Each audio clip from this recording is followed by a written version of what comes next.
My son is a misogynist. When he saw the news about a rape case, he blurted out that the woman deserved it. I immediately scolded him, but his father pinned my head down and beat me brutally. My son stood by, cursing me viciously, saying it was payback for the way I had beaten and berated him since he was a child. Then he coldly watched as I was beaten to death. When I opened my eyes again, I had been reborn 10 years in the past. My 12-year-old son was crying, saying he didn't want me to be his mother anymore. I agreed without hesitation. Fine, I won't be your mother in this lifetime. The year my son turned 12, I hit him severely. He had lifted a girl's skirt, lied about it, and was confronted by her parents with surveillance footage. In the video, the girl kept backing away while he shamelessly advanced toward her again and again. In my past life, I was shaking with rage, on the verge of passing out multiple times. Back at home, I whipped him with a thin stick while demanding he learn to respect and protect women, as he screamed in a shrill voice that he didn't want me as his mother. Watching his face contort like a demon's, I felt eerily calm inside.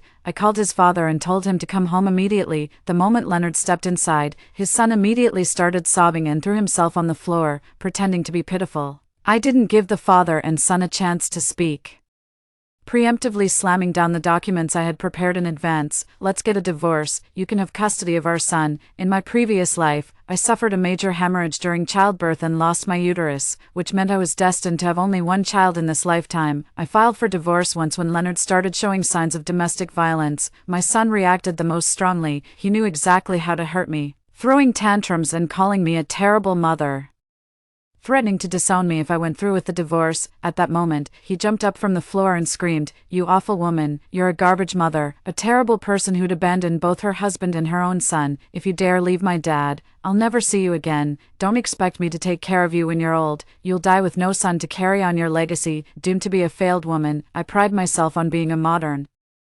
science-driven parent. Everything from daily care to education is by the book, and I rarely scold or hit my child unless it's a matter of principle. But he has one flaw, a deep-seated contempt for girls and narrow-minded views about them. I used to think it was just childish ignorance. I often take him to watch documentaries about women to help him learn respect. It never occurred to me that some people are just rotten to the core. They're born without an ounce of empathy. A moment later, I let out a cold laugh. There's nothing wrong with being a bad mother. Leonard was taken aback by my firmness, his eyebrows shooting up in an instant flash of anger, but his shrewd eyes suddenly darted back and forth twice. Fine then, I'll take custody of our son, and you'll pay child support. You know how much our son costs. You'll pay $5,000 a month, and we'll split any additional expenses down the middle. After over a decade as a homemaker, he certainly knows how to push my buttons. The son cried out in disbelief. Dad, Leonard made a show of helping him up and dusting him off. Did you upset your mom again? Your mother has worked so hard, putting so much effort into raising you to be healthy and well-fed. Don't sleep on the floor. If your clothes get dirty, your mom will have to wash them by hand again. My son seemed to grasp something inexplicably, his anger vanishing completely. I understand now.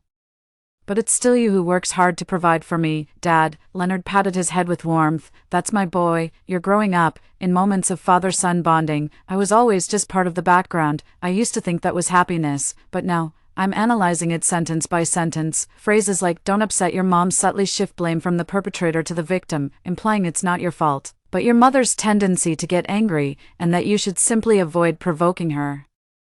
Empty platitudes like "your mother has it hard" are treated as if they could somehow make up for the injustices women endure, and when clothes get dirty, the first instinct is still to assume mom will take care of it. I fell silent, yet in the end, it's the father who brings home the money that the son feels grateful for. My nose tingled with emotion, silently watching it all unfold. Only after the facade of familial harmony played out did I expose the charade. Leonard, take this to court if you refuse. Your infidelity wasn't as seamless as you thought. I didn't want to bring this up in front of our son, but you said he's old enough to understand. He has the right to know that his father's constant absence isn't just about work. He's spending time with his mistress. Leonard had been cheating for years, but I only found out when his company went bankrupt after being scammed by that woman. Our son was in his 20s then, just starting to date.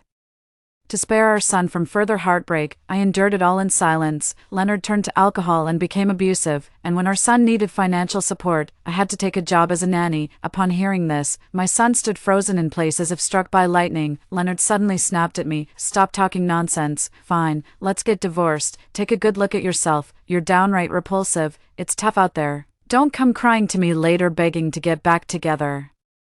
I don't know what the future holds, but I do know I need to leave my arrogant husband and heartless son behind. The divorce went surprisingly smoothly, but my son kept staring at me with eyes full of resentment. In his past life, he resented me for disciplining him and for the times I struck him, too. In this life, he's convinced I'm the reason our family fell apart, a bad mother who refused to compromise. So what? He's hardly been a good son himself. 2 years flew by. And what I learned in college had long become irrelevant. I chose to work as a nanny again, just like in my previous life, and found this industry to be highly in demand, especially lacking educated young people. Some young folks needed money but were too embarrassed to take this job, so I persuaded them and helped make connections. Gradually, demand outstripped supply, so I started a company and hired people to help manage it. Just as life was getting back on track, a bombshell dropped on me. My son was arrested for indecent assault, and they wanted me to handle it. I didn't want to get involved, but the police kept calling relentlessly. After 2 years apart, he'd grown up so much. Crouched in the corner of the detention cell, even handcuffs couldn't contain the defiant sneer on his face. He froze for a second when he saw me, then rolled his eyes in disgust. His expression seemed to say, "It's too late to try and win me over now." My love for him once came with no conditions, regardless of his grades or how difficult his temper was. As the son I carried for 10 months and risked my life to bring into this world, I can't bear to see him suffer even the slightest injustice. He doesn't have to understand my sacrifices, but he can't enjoy the benefits while looking down on me. The police said the other party is willing to mediate, but they're demanding $200,000 in compensation. My son shot up from his seat. That bitch seduced me, spent over 10 grand of my money, and then accused me of assault after I touched her. Shut up, I snarled. The foul language made me close my eyes. Without me holding him back in this life, he had let himself rot even more. After a moment, I looked at him coldly and asked, "Where's your father?" He raised his eyelids smugly. "You have the nerve to bring up my dad. Did you only think of him now that things haven't been going well for you these past 2 years? It's a shame my dad is with Aunt Yvette now. She treats me so well, never scolds or hits me. She might as well be my real mother." He knew exactly which words would hit me where it hurts, deliberately provoking me to make me submit to him. After all, in my past life, everyone kept insisting I could only have him as my child. As we spoke, a graceful figure arrived fashionably late. As soon as she spotted her son, she quickened her pace and called out in a loud voice, "My poor baby, you've been wronged. Kids roughhousing is no big deal. Why handcuff him? You should have released him the moment we parents arrived." The officer ignored her, glanced at me, then repeated the explanation to her. She gasped, "This is extortion. Even selling herself on the streets wouldn't get her $200,000. The officer's expression darkened as he scolded her, "Watch your tone. That girl is someone's beloved daughter too. What your child did has caused her psychological trauma. She might need medication for who knows how long." Yvette didn't dare argue and glanced at me instead. "This is his mother. Let the boy's mother handle this. One moment I'm darling, the next I'm just the kid's mom, and this is the person my son thinks cares about him the most." I let out a cold laugh. "My son just said you're his biological mother.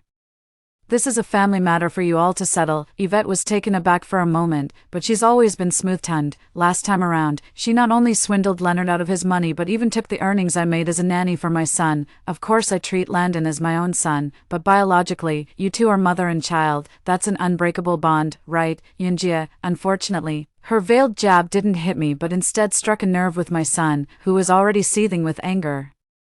He yelled, "She doesn't deserve to be my mother. From now on, Aunt Yvette, you're my real mom." I saw the intense hatred in my son's eyes, as if I were his enemy. He doesn't actually care that much for Yvette, but she's the weapon he's using to confront me. I went along with his words. "You're right, I don't deserve it. I'll take my leave now. You two can continue your mother-son chat." The moment I said that, both Yvette and my son were completely stunned. Yvette looked at me with a probing gaze, as if trying to figure out whether I was telling the truth or lying. In her mind, I should have been the one who loved our son the most. My repeated indifferent attitude also upset my son. His eyes reddened, and after glaring at me bitterly with clenched teeth, he lowered his head without saying a word. A mother's heart is forever tied to her child's, and in this moment, mine aches with a sudden pang. I remember when he was little and called me Mama for the first time in that sweet, tender voice. I was so moved, tears welled up in my eyes. This is the child I brought into the world and raised. How could my heart not ache for him, especially since I suffered a major hemorrhage during his birth, and it took me 3 or 4 years to fully recover, during which his grandmother took care of him most of the time. Whenever I tried to correct his mistakes as he grew older, his grandmother would immediately say, "Boys are naturally mischievous. Too much discipline will stifle their cleverness. When he pulled a girl's pigtails and made her cry, his grandmother wouldn't scold him. Instead, she'd hold him and comfort him. See, little girls are just crybabies and too delicate. Look how capable my grandson is. A child's upbringing isn't something I can handle alone. I started to think that maybe the fault wasn't with him, but with those who had subtly influenced him with their harmful ideas. As a mother, am I falling short in my responsibilities? Maybe I should give myself a chance, and give my child a chance too. With this thought in mind, I went to address my son's misconduct. I personally bowed and apologized to the other party, and split the compensation payment equally with Leonard. After this incident, my son's temperament seems to have improved a bit. He suddenly asked to live with me. I thought this life would take a turn for the better, but I never expected. My dear son found another way to get back at me. My company is just getting off the ground. I'm swamped with work and not making much. My son has been complaining nonstop about living with me in this tiny rented apartment, complains the bed's too small by day, then gripes about the stinky bathroom at night. Over dinner, he started demanding we move to a bigger place again. I tried to soothe him, saying, "Hang in there. Things are tight right now. We'll move once Mom starts earning more." He blurted out, "What money can a woman even make? Dad says your company's about to go under anyway." I slammed my chopsticks down on the table. "Fire the housekeeper who cooks for you. We can use the money we saved to get a new one," I said coldly. "If you don't agree, then get out and go back to your dad's place." Seeing how angry I was, he averted his gaze and stayed silent. After hesitating for a moment, he said, "Fine. Let's fire her. A better environment will help me focus on my studies." We hadn't even settled into the bigger place for long before he started demanding a live-in cook. I bit back my anger. "You can't have it both ways. You made a commitment, own it." "I'm not hiring anyone," he scowled. "Then at least give me more allowance." Without looking up from the contracts I was organizing, I said, "Ask your dad," he said with an air of righteousness. "My dad doesn't have any money." I looked up at him and didn't hold back. "You need to remember, your father and I have the same responsibilities. If your dad doesn't have it, I won't have it either. You're only 17 now. 500 a month for pocket money is more than enough. I haven't even asked what you're spending it on. 3, enough. He interrupted irritably. "Women are so nagging. My dad gives me money without a single question. It's so annoying." With that, he slammed the door and stormed off. I rubbed my temples. Compared to the previous generation, he may not resort to furious threats, but this kind of temper is far from normal either. When I was a stay-at-home mom, he would call me useless, like a nanny or a maid. Now that I'm the one supporting him financially, he still shows me no respect. Deep down, he looks down on me as his mother. I plan to have a serious talk with him. If there's no change, I won't hesitate to walk away. Instead of my son coming home, his father showed up at my shop. His portly figure squeezed into my tiny rented storefront as he looked around with contempt in his eyes. "You can afford to open a shop, but can't spare money for your own son. He's been asking me for over $10,000 a month. Did he pour all of it into this little shop of yours?" I stared at him in disbelief. "You gave him that much?" Leonard scoffed. "What, jealous? Didn't I give you $20,000 every month before the divorce?" My expression darkened. This was just like him, always talking past each other when it came to our child's education. I used to tell my kid not to swear, and he'd shoot back with, "Real men don't sweat the small stuff." Seeing his dad take his side, my son would give me this smug, triumphant look. I ignored his comment. "I still have to give him $500 a month." He shot me a sideways glance. "Who knows if you're even telling the truth? That rundown little shop of yours is barely staying afloat. Remember how much better things used to be. You just had to go crazy, and now our son is acting out. That's on you as his mother." I shot back, "And the father's infidelity carries no responsibility." Then I added, "Yvette isn't as devoted as I am. Did you come to me because you two are fighting? Or did you discover she has a gambling problem in his past life?" He was completely fooled by Yvette, and all his lifetime achievements were ruined by her. He's got the classic scumbag syndrome, wants a virtuous wife to keep the home in order, while chasing after vixens for romantic escapades on the side. His pupils contracted. "How did you know?" "I couldn't be bothered to play games with him." "Don't use our son to guilt-trip me. I see right through you. You have custody, yet you pawn him off on me, claiming you're waiving child support out of lingering affection, and that he needs my care. Truth is, Yvette just finds him a nuisance to your cozy couple's life. You'd rather pay off your mistress's gambling debts than put real effort into raising your own son. What's the point of making me the only one you scheme against?" Leonard, caught red-handed, immediately pointed at me in a fit of rage. "Wendy, don't get ahead of yourself just because you're a nanny. It's you who's been egging my son on to constantly ask me for money. He's always spoiled our son rotten, with me around to play the bad cop. He could rein it in. Now that he's feeling the pinch from handing out cash, he has the nerve to pin the blame on me. I'm so angry I could laugh. How does such a shameless man even function in society? I'm done arguing with him. Fine, if that's how you want it, our son can live with you. I'll pay child support every month.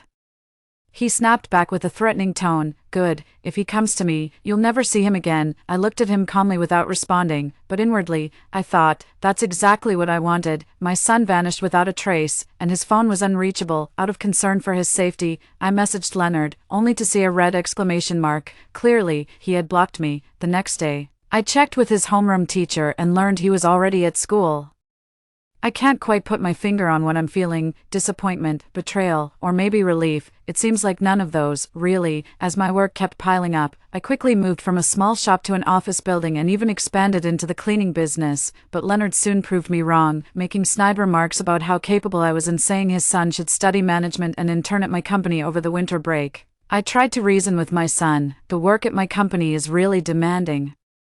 Are you sure you can handle the grind? He looked annoyed and retorted, if you can do it, why can't I? I didn't respond and asked Eunice, a seasoned employee, to show him the ropes and get him up to speed. After a few days of shadowing her, he was sulking the whole time. He'd turn away whenever he saw me, as if I'd deliberately given him impossible tasks. I just ignored him. Then suddenly, a number of customers wanted to cancel their orders, claiming the cleaning services provided didn't meet the contract standards. I was frantically trying to figure out the issue and was so busy I didn't even have a drop of water all day. It turned out my son was the one causing trouble behind the scenes. I called him into the office, shut the door, and slapped him across the face. Who taught you to do this? No one taught me. What's yours is mine, and I'll do whatever I want with it. I slapped him again. He pressed his lips together, looked up, and glared at me with hatred. That look, it's the exact same look from our past life. Every time I try to discipline him, he looks at me like he wishes I were dead. Landon, whether this is your own idea or something your father put in your head,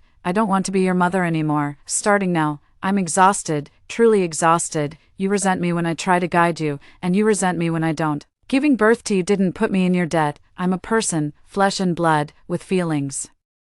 Have you ever once shown me any respect? You only ever see things from your father's perspective. You've never once considered how hard this has been for me. He retorted defiantly. You brought this hardship on yourself. Everything was fine at home, but you insisted on getting a divorce. I couldn't help but yell at him. Your father cheated on me. He became even more worked up. Dad told me he was wrong. He broke up with Auntie Vet and wanted to reconcile with you, but you just yelled at him and drove him away. I was stunned. I never imagined Leonard could twist the truth so shamelessly. I looked at him and said, what if I told you your father is just threatening me? Would you believe that? Clearly, he didn't. Time and again, my heart softened, only to be met with disappointment each time. I'm done with him for good. He's selfish and incapable of empathizing with others' efforts. No, he understands his father's sacrifices, but he's like an unrefined animal, only submitting to the alpha male of the family and looking down on everyone else, especially women, who in his eyes are just sexual objects or domestic servants. And beneath him, having lived through a past life, I no longer wallow in self-pity. Once I saw things for what they were and my efforts proved futile, I stopped dwelling on it. For the older generation stayed in unhappy marriages not just for their children, but also out of fear of judgment, fear of being disowned by their children, fear of having no one to rely on. These fears have stripped me of all my courage. This time, I will break free and be reborn, no longer bound by any mental constraints. His father is ready to burn all bridges. He blatantly demanded that the company transfer half its shares to his son who just turned 18. I laughed at how absurd he was. Why don't you just transfer your entire company to your son's name?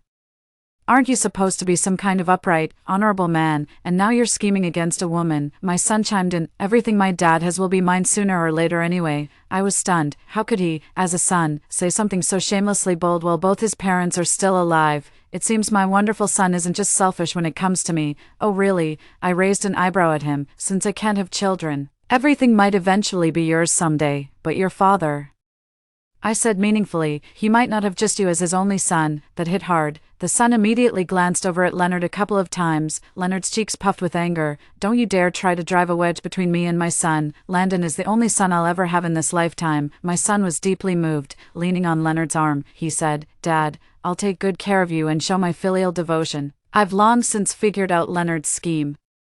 Yvette swindled him out of a large amount of liquid assets. Now his company is struggling and needs funds, but he can't come up with the money, so he's trying to squeeze equity out of me to sell. My foolish son still thinks his father is looking out for his best interests. One is wicked, the other is foolish. Everything I've worked hard to rebuild in this life, I'd rather donate it all in my old age than leave them a single penny. Seeing that an agreement couldn't be reached, Leonard didn't press the matter. He gave his son a meaningful look and left. After I told him last time that I wouldn't be his mother anymore, he stayed angry for days. Now you're casually suggesting we live together, as if it's no big deal, I said with a cold expression. No, thanks, I can't take care of you as well as your dad does. He seized the opportunity and said, well, at least give me some money then. I'm about to start college, and there are so many expenses. All my classmates' parents are buying them apartments or sending them on trips abroad after graduation, and you're not even making a gesture. Other mothers devote themselves entirely to their sons, yet you never give a single thought to me. I cut him off and shot back. Thought to you about what? Thoughts about draining myself dry to raise an ungrateful son. You only care about your father in your heart. What's so wrong with me letting you two be together? He asked in confusion. Are you upset that I have such a close relationship with my dad? He simply couldn't grasp that there's a saying, nothing grieves like a heart that's dead. I sighed and shook my head. I wasn't joking last time. I won't be your mother anymore. My son went berserk and smashed everything breakable in the house. Before leaving, he gave me a deep, lingering look. This is his usual pattern before plotting something terrible. Last time I forbade him from gaming and scolded him. He just glared at me with this dark expression. The next day, all the fish I'd kept for 5 years were dead. 5. Now I have to watch out for both the old man and the kid. I don't know what terrible sin I committed in a past life to deserve this kind of punishment. Within days, chaos erupted within the company. First came a wave of order cancellations, followed by several young female collaborators terminating their partnerships. Only one client was willing to disclose the reason after I inquired with several. There must be internal issues on your end. Our information was leaked anonymously. While there's no proof the leak came from your company, every homeowner we've compared notes with had hired your nanny or cleaning services. At this point, who would dare keep using your company? It's tough being a woman in charge. If it's too much, maybe have your husband step in to handle this. Her mind was made up. She offered a polite smile in response to the client's well-meaning suggestion. Let a man handle it. The ones causing trouble are men. Looks like Leonard knows he can't win fair and square, so he's resorting to underhanded tactics, but I'm not someone to be trifled with either. In my past life, I had some dealings with the wives of his business partners, to varying degrees, especially with the shareholders in his company. I'm even more familiar with them. If he can ruin my business, I can just as easily make his company restless. I leaked the news that Leonard is broke and the company is on the verge of collapse, waiting for the shareholders' wives to come to me for verification. They anxiously bombarded me with questions, completely disregarding the fact that Leonard and I are already divorced. I held my coffee cup and patiently explained, I'm not really sure about Leonard's situation either. It seems there's another woman around him, not sure if you've met her.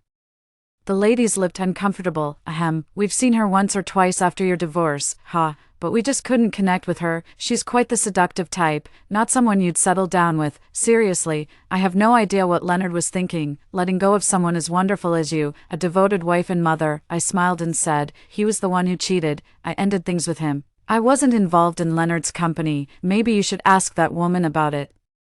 But I've heard she has a gambling problem. It's possible she and Leonard were scheming something together. Still, I wouldn't worry too much about it. As soon as I said that, their expressions instantly changed. Not long after, they each made excuses and left. Leonard and I attended the same university and majored in the same field. His family ran a small business, and after we got married, he helped manage it. At that time, he was planning to expand the business and had intentions of starting a company. I played the role of a supportive partner, assisting him every step of the way. Just as things were starting to stabilize, I found out I was pregnant. Back then, I thought everything was perfect. My husband was ambitious, and we were expecting a child. Unexpectedly, a hemorrhage left me physically weakened. Raising a child proved challenging, and I had no choice but to become a stay-at-home mom. Meanwhile, Leonard's career kept soaring, and his once equal attitude turned into outright arrogance. He dismissed all my efforts and belittled every idea I had, as if contradicting me somehow proves how exceptional he is. He fails to see his son's identical contempt for me, blind to the boy's arrogance. I've spent years grinding away at unrecognized work, wearing down the fiery passion of my youth. Is it worth sacrificing your own worth to lift others up? Having lived 2 lives, I can now say this with certainty, it's absolutely not worth it. Leonard was absolutely furious. He showed up at the office building with a few thugs to cause trouble, but we didn't even let him through the door. I called the police right away to report the harassment. My son called me right after his father was taken away, without even bothering to reach out first. How could you do this to my dad? You're absolutely heartless. My father was right about you. You've changed. You've become cold, selfish, and only care about yourself. After all these years my dad took you in and provided for you. He should have put you in your place a long time ago. The phrase clean up is nothing but a condescending insult from the powerful to the weak. After his tirade, he hung up, and Leonard was quickly released since it wasn't a big deal. Probably busy dealing with the company's mess. Both father and son had a quiet spell, until Eunice, a company employee, frantically called me in the middle of the night. "Boss, something terrible has happened." "What is it? Take your time and tell me." Sophia called me in tears, saying it's about Landon. Landon. I frowned instinctively, rubbing my eyes as I asked, "What did he do wrong?" "Ugh." Eunice stomped her foot in frustration. "Landon has ruined Sophia's reputation." My drowsiness vanished instantly, and I bolted upright in bed. Sophia is a college student from the countryside who works part-time at our company on weekends and holidays. She's a lovely, sensible girl with delicate features. My head was buzzing as I gritted my teeth and asked, "Was it rape?" Eunice hesitated for a moment, then murmured, My vision went dark, and my first instinct was to call the police immediately and have that despicable son of hers locked up. My second thought was heartache. The damage done to Sophia was irreparable. I rushed to Eunice's place. The room was unlit, and by the moonlight, I could see Eunice holding the sobbing girl. Hearing the noise, the girl looked up at me, her tear-filled eyes brimming with helplessness and fear. My heart clenched, and my throat went dry. Before I could utter a word, she suddenly grew terrified, trembling as she buried herself in Eunice's arms, crying, "No, I don't want to see his mom, no." She was like a shattered porcelain doll, desperately trying to hold on to the last remaining pieces. "You're here to help your son. You're all in this together. I won't back down, no matter how you threaten me. Call the police," I said firmly. She looked at me with suspicion. "Let's call the police, Sophia. Trust me, I'll stand by you and keep you safe." She was too terrified to fully believe me at first. I kept reassuring her until dawn, and after she woke from a short nap, she finally decided to trust me. Eunice and I took her to the police station, then accompanied her to the hospital for the examination and evidence collection. After going through the whole process, she felt much more at ease. I settled her in a quiet, elegant place where she could rest properly. I promised to compensate her and ensure that scumbag gets what he deserves. Just as I was leaving, she called out to me, "Wendy, would any mother really be willing to send her own son to jail?" I thought for a moment and said, "No mother would, I suppose." Sophia suddenly grew tense. I gave her a reassuring smile. "But beyond being a mother, I am also a woman with a conscience." The moment he committed that crime, our mother-son bond was severed. After finishing up, I received a call from the police. This time, I was summoned as the mother of the perpetrator. Given the gravity of the situation, his father showed up too, rushing over in such haste that he hadn't even groomed his hair or beard. The exhaustion was written all over his face. He first questioned, "Was my son set up in a honey trap?" I gave him a cold stare. "Huh, is someone trying to scam you?" He glared at me. The police told us to quiet down, then explained the whole incident, evidence, and everything else. After reviewing the materials, Leonard slammed them on the ground. "Wendy, you'd even harm your own son just to get back at me. Are you even human?" I refused to argue with incompetent hotheads who blame me for everything without thinking. I asked the police officer, "What's the usual sentence for this kind of situation?" The officer replied, "Anywhere from 3 to 10 years. I nodded indifferently and took a seat. This move infuriated Leonard. He charged over, grabbed me by the collar, and raised his fist to hit me right in front of the police. Of course, he didn't get away with it. As the officers pulled him away, he yelled angrily, "That woman works for your company. We could have settled this any other way, but you actually want to send our son to jail. You vicious woman. I should have killed you before the divorce instead of letting you live." I watched him lose his mind, raging, pinned down on a table by a group of police officers. Because he was so agitated, the police let me see my son alone. This time, he wasn't just crouched in some corner of the station. He was in a designated holding area. I could clearly sense his panic. The moment I showed up, he stood up, visibly shaken. "Mom, what's going on? Why is she suing me? Isn't she your employee?" Just like his father's thinking. When he was a child and got angry, he killed my goldfish for revenge. I scolded him, then quietly cleaned up the mess. Now that he's grown up, he sexually assaulted someone at my company, again out of revenge. Still thinking I would clean up his mess. Where does he get such confidence? Just like his worthless father. Where does he get all that confidence? I looked at him and said, once you're out, turn your life around. His face instantly went pale. Mom, what do you mean? You're not going to help me? I sneered. Help you? Have you ever listened to me your whole life? I told you to respect women. Have you ever actually done it? Did you ever pay attention when I told you to focus on your studies? 6. You call me mom? But you never do anything good, only cause trouble and expect me to clean up your mess. Think about it. In almost 20 years of living, have you ever done a single decent thing? He was completely terrified. Mom, I know everything you're saying, and I know I was wrong, but I can't go to jail. Let's talk this through properly outside. Please don't give up on me this time, Mom. Landon, I cut him off. Have you ever thought about the girl you hurt? You're begging me now? But what did you do when she begged you? If you're truly sorry, you'd know only prison can atone for what you've done. By the way, the victim offered to drop the charges for $5 million in compensation, but I won't pay a single cent. And with your father's money drained by his mistress, do you really think he'd sell his last remaining shares to bail you out? He stared at me with an ashen face.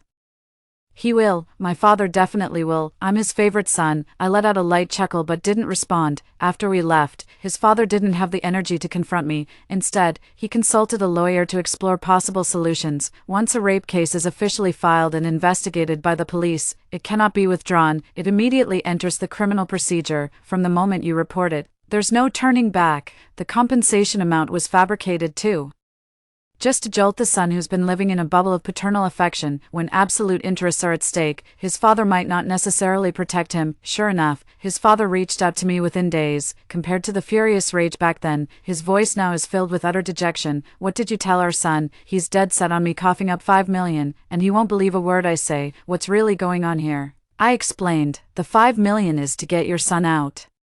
Do you actually believe that? After a moment of silence, he said, do you take me for a fool? Of course not. I took a sip of water. You know the girl is with me. If the evidence falls short, we can always maneuver behind the scenes. Problem solved, right? You have a way to save him and yet you won't. His voice grew heavy, as if he was starting to believe it. In the past, whenever they, father and son, accused me, my first instinct was to question myself, wondering where I had fallen short. That's why they felt free to push further and take more advantage. I played along. Of course I want to save him. Didn't I say $5 million? Just give me the money and it's done. He shot back. You're broke. Of course I am. You sabotaged my business, leaked information, and I had to pay damages to settle the mess. I reminded him, your shares are the only thing that can save our son now. The line went silent for a long time, just as I thought he'd hung up.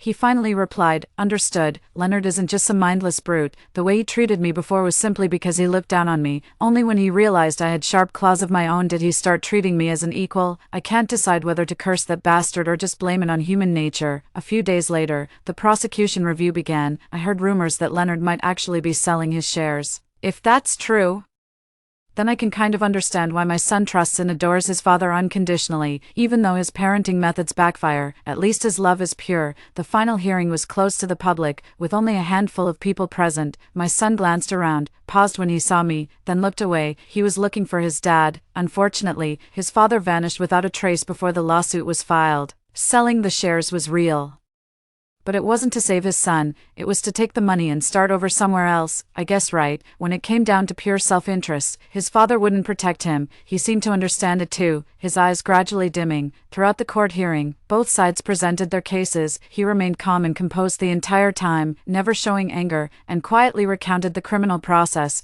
In the end, the facts were clear, and the evidence was solid and sufficient, resulting in a 5-year prison sentence. The moment the judge announced the verdict, I saw his shoulders slump suddenly. Even without looking up, I could see tears falling one by one onto the table. I hope it was out of remorse. They say a child's faults are the father's failures. In my past life, despite my utmost efforts in parenting, all I reaped was cold resentment. I'm starting to believe what they say online about some people being born bad. Love only nurtures his wickedness. When I could no longer save him, watching him be sent to prison with my own eyes might have been the real lesson. Every now and then I wonder, what if I had taken him away from his father? What if I had never become a housewife from the start? What if? There are no what ifs. I can't keep blaming myself. Living a second life has taught me that I must be my own person first, before I can be anything else. The moment you stop loving yourself, no one in this world will love you either. After the court hearing, Sophia hugged me. "Wendy, thank you. I thought I wouldn't make it through this. You're such a wonderful boss and a caring mother figure." My hand froze mid-pat on her back. She let go of me, wiped away her tears, and looked at me with glistening eyes. "My parents, they're good people, but Wendy, you're better." I made sure Sophia didn't tell her parents about this. He fell silent. Rural areas tend to be more conservative than cities, some parents, though they care deeply for their children, still hold outdated views. I don't want her to get hurt again. For the first time receiving recognition, a wave of emotion welled up inside me, and I gently smoothed her hair. "Thank you, Sophia." After everything settled down, I paid for Sophia to pursue graduate studies in another city. Gossip is a fearful thing. Though she did nothing wrong, she shouldn't have to endure such vile rumors. Go to a new place, let the sunshine chase away the clouds. And may your journey ahead be filled with prosperity. May she live well, and may I live well too. Story 2. The night before my 22nd birthday, the lion cub I raised clung to a pampered fox beastman with a mocking smile. "Sis, you didn't actually believe I'd marry some lowly pure human, did you?" Ignoring my breakdown, they sent me to a comfort house on my birthday, where I was torn apart by frenzied beastmen brawls. When everything reset, I walked past the pitiful, wounded lion cub and scooped up the little merman with azure blue tails in the corner. This time, I won't save him again. 1. In the orc world, pure humans are the lowest caste. Pure humans who fail to find an orc partner before age 22 are forcibly converted into orc comfort objects. But I'm not afraid. I have my little lion Nico. Maybe it's because I'm turning 22 soon, but the closer my birthday gets, the more restless I feel. I really want Nico to register our marriage earlier. Whenever I anxiously push for it, Nico gets irritated. "Sis, what are you worried about? Wouldn't registering the day before your birthday be perfect? Such a meaningful anniversary. Or do you not trust me?" Nico bristled with anger, his whole body tensing up, suppressing my unease. I quickly explained, "No, it's not that I don't trust you. Maybe I'm just too scared." The warning signs were already there. But I trusted the little lion I'd raised too much. It never crossed my mind that he'd play such cruel games with me. By the time I learned my lesson the hard way, it was already too late. 2. When I opened my eyes again, I was back to being 17. 3 more days until I'd find Nico. At the same time and place, I once more saw the injured lion cub that looked like a kitten. Ignoring his longing gaze, I picked up the unconscious little merman. Not seeking revenge was the kindest thing I could do for him. After carrying the little merman home, I immediately placed him in a water-filled basin. Watching his wrinkled little face gradually relax, I let out a long sigh of relief. Saving him wasn't a spur-of-the-moment decision. I'd resolved to do it the moment I was reborn. In my past life at the sanctuary, I was assigned to the most destructive merman's chamber. Rumor had it that every previous caretaker had fled in terror, unable to even approach him, yet the moment he saw me, he calmed instantly, doing nothing but watching me with those piercing silver-gray eyes. From that day on, I became his personal tranquilizer. Only later did I learn he was Talia, the former chieftain of the merfolk, abandoned ashore by my own kind as a pup. I wandered the land until my return to the sea. By then, I was no longer the same. The wars that followed eroded my sanity, until madness consumed me completely. Under his protection, none dared lay a finger on me. When he was gone, the orcs went berserk. I got caught in their frenzy and was torn apart. 3. Talia spoke sparingly, which made our rare conversations all the more memorable. He said he saw me when he first washed ashore, watching me pick up the cub before dehydration claimed his consciousness. He admitted wishing I'd carried him away too. A rare smile softened his usually aloof expression, dimples appearing as he spoke with uncharacteristic shyness. My heart ached hearing this, and I told him solemnly, if given another chance, I'd find you and carry you home. His silver-gray eyes stared intently at me. Well then, remember my name is Talia. For, perhaps sensing safety, the little mermaid's pale blue tail flickered gently, casting shimmering ripples. Only then did I understand the meaning of rebirth. This time I'm determined to change not just my own fate, but Talia's as well. I won't let her suffer the same tragic destiny as before. Once Talia's condition stabilized, I felt relieved enough to start preparing dinner. Talia still hadn't woken up by the time dinner was ready. Just as she used to watch over me, I now sat quietly on the sofa, gazing at her. Merfolk are renowned for their beauty and combat prowess. Having seen Talia in her adult form, I can attest to her androgynous allure and formidable aggression, but I never expected young Talia to be this adorably soft, with her silver-white tousled hair and that little aqua tail wagging about. She's criminally cute. Just as I was utterly spellbound by the little one's charm, an astonished baby voice piped up. Am I dreaming? Her moist silver-gray eyes locked onto mine, piercing my heart like an arrow. Why do you say that? Talia clenched her little fists in excitement. I saw my sister. She must be an angel sent from heaven to save me. She lowered her head bashfully, stealing a furtive glance from the corner of her eye. He was on the verge of passing out when his sister appeared. Desperate for her to take him away, yet unable to speak a word, as his sister walked past the little lion, he feared she might miss him. He'd been so good, no trouble at all, needing just a sip of water, but before he could see her approach, darkness claimed him. In his final conscious moment, he prayed desperately for her to take him home. The heavens answered his prayer. The first thing he saw upon awakening was his sister. He vowed then to become the most obedient little merman. 5. My heart softened, and my gaze grew tender. I'm no angel, I'm Celine. Stay as long as you like here, if you wish. Talia's eyes widened with delight, sparkling like stars. I'm Talia. Then mustering up courage in a soft voice, I really like you. Who could resist such an adorable little one's heartfelt confession? Certainly not me. I like you too, Talia. You're the most adorable mermaid I've ever seen. Talia's cheeks flushed crimson as she shyly covered the lower half of her face, her silver gray eyes glistening with emotion. Who would have thought Talia, the deadly weapon that wreaks havoc everywhere, was such a cuddly little ball of fluff as a child? When it was time to rest, little Talia still clung stubbornly to the hem of my clothes. Big sis, will I get to see you again tomorrow? Of course, Talia, just rest well in the water today, and I promise you'll see me again tomorrow. Talia reluctantly let go. Good night, sis, I'll miss you.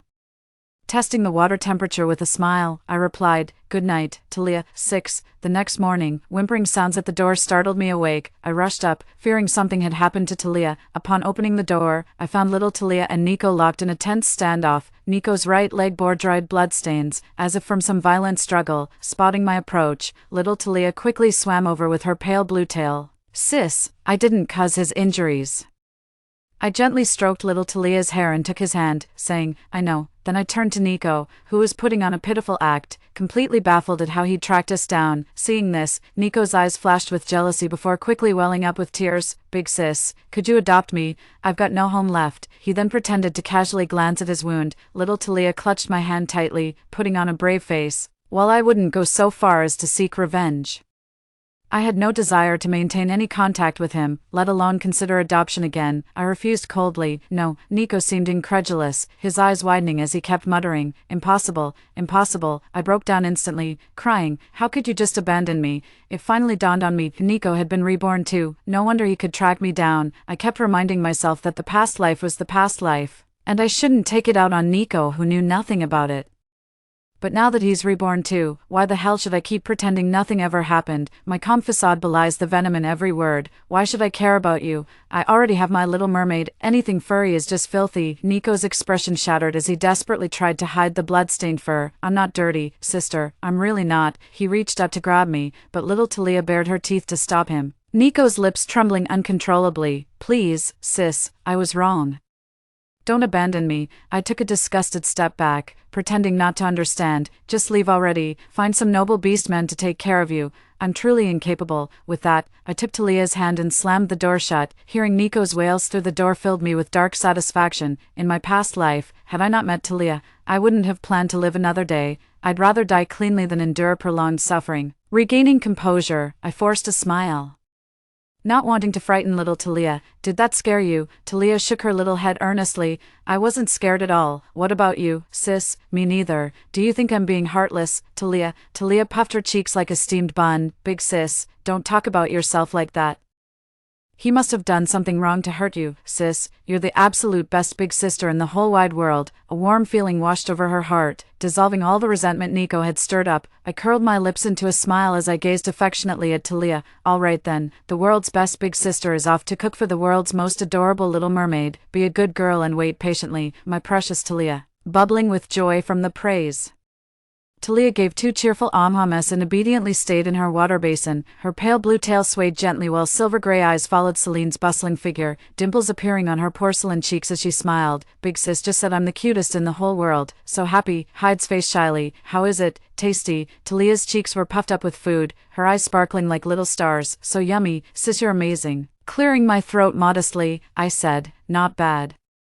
Just decently tasty. Talia looked puzzled and tried to cheer me up. Sis, don't sell yourself short. You're amazing. As if that wasn't enough, she gave me an enthusiastic thumbs up. This is absolutely delicious. I'm totally obsessed with it. Well, kids just don't understand adult humility. 7. According to Talia, he was knocked unconscious and washed ashore. The little guy seemed embarrassed, climbing up and only insisting he'd never return to the ocean.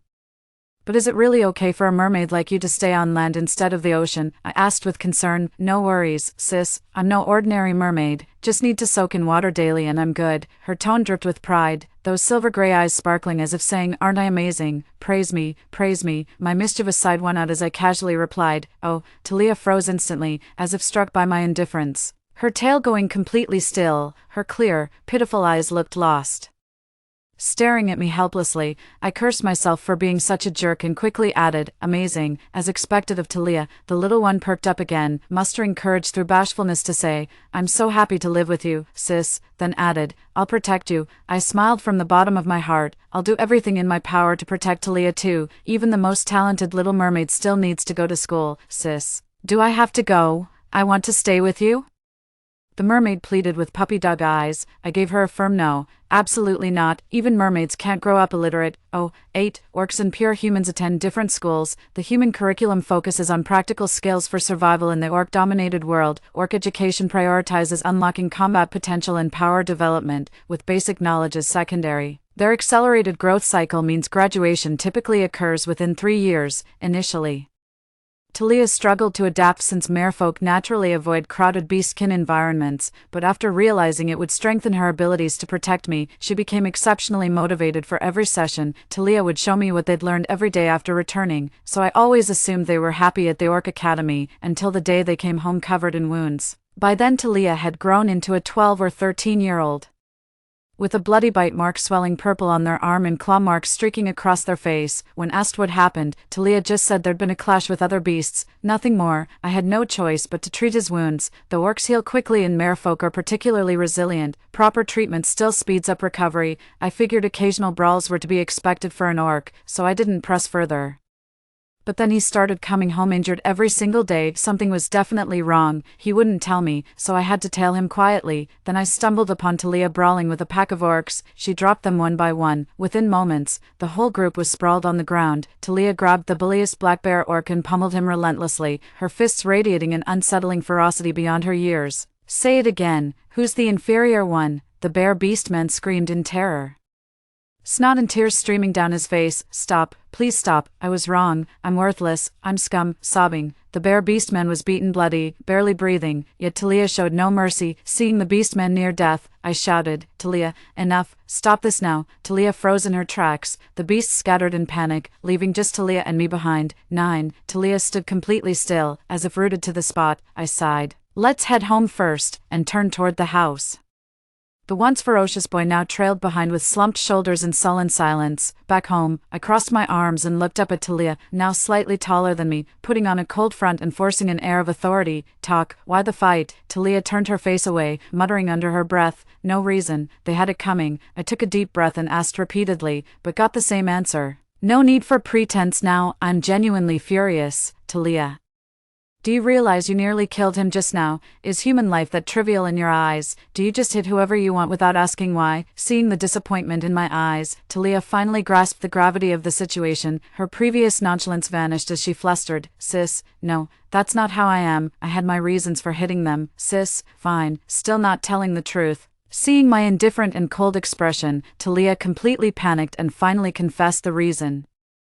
Sis, I only hit them because they insulted you first. I didn't mean to hurt anyone. I wasn't being reckless. Talia's voice grew increasingly broken as tears welled up in her eyes, her words choked with sobs. Sis, please don't be disappointed in me. That's not who I am. I never meant to kill him. Sis, please don't send me away. Seeing Talia running further off course and losing control, I rushed over and hugged the distraught little mare-child. How could Big Sister ever send Talia away?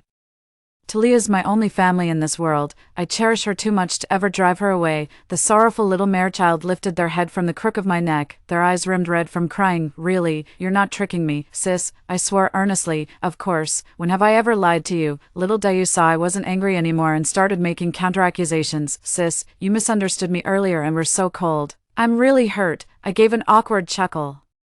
Isn't it because I was worried when you wouldn't explain? Talia nestled back into the crook of my neck like an eagle squeezing into a sparrow's nest, all pouty and sulky. But you were really scary just now, sis. I was so afraid you'd get mad and kick me out. I patted the smooth fish head, then I'll apologize to Talia. I'm sorry, poor Talia. I hope the kind and lovely Talia can forgive me.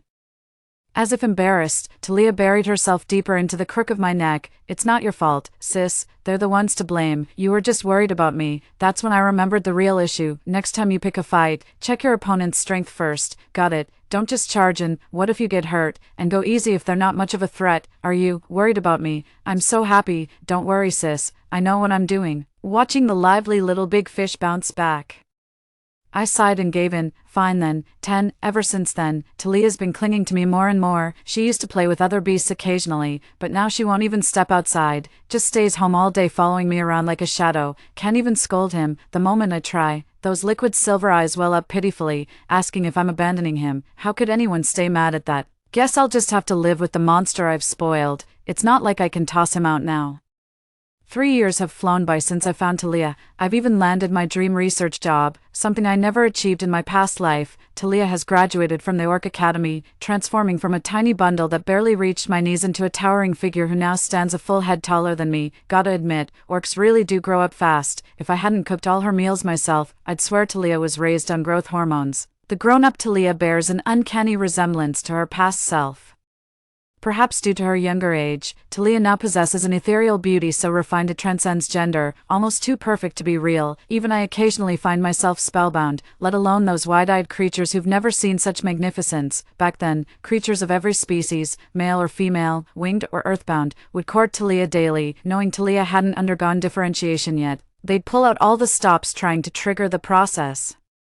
The constant harassment drove Talia up the wall, and she had to beat some sense into them before they finally behaved. But there was one exception. A black bear beastman who'd been beaten by Talia as a cub kept pestering her relentlessly, constantly demanding she become his wife. He even claimed spare the rod and spoil the love. The harsher the beating, the deeper the affection. Talia had no choice but to hit harder, leaving the black bear with broken limbs every time it crawled back. That day, seeing the black bear limping away covered in blood again, I couldn't help but click my tongue and remark, "This Jet, the black bear's name, really is persistent." Then I turned to Talia, who was slightly out of breath after the fight, and teased, "Maybe he's your true love. Why not give him a chance?" Talia flew into a rage, bristling like a cat whose tail got stepped on. "Celine, tisk, where are your manners? Call me sister properly." Talia's eyes burned with fury.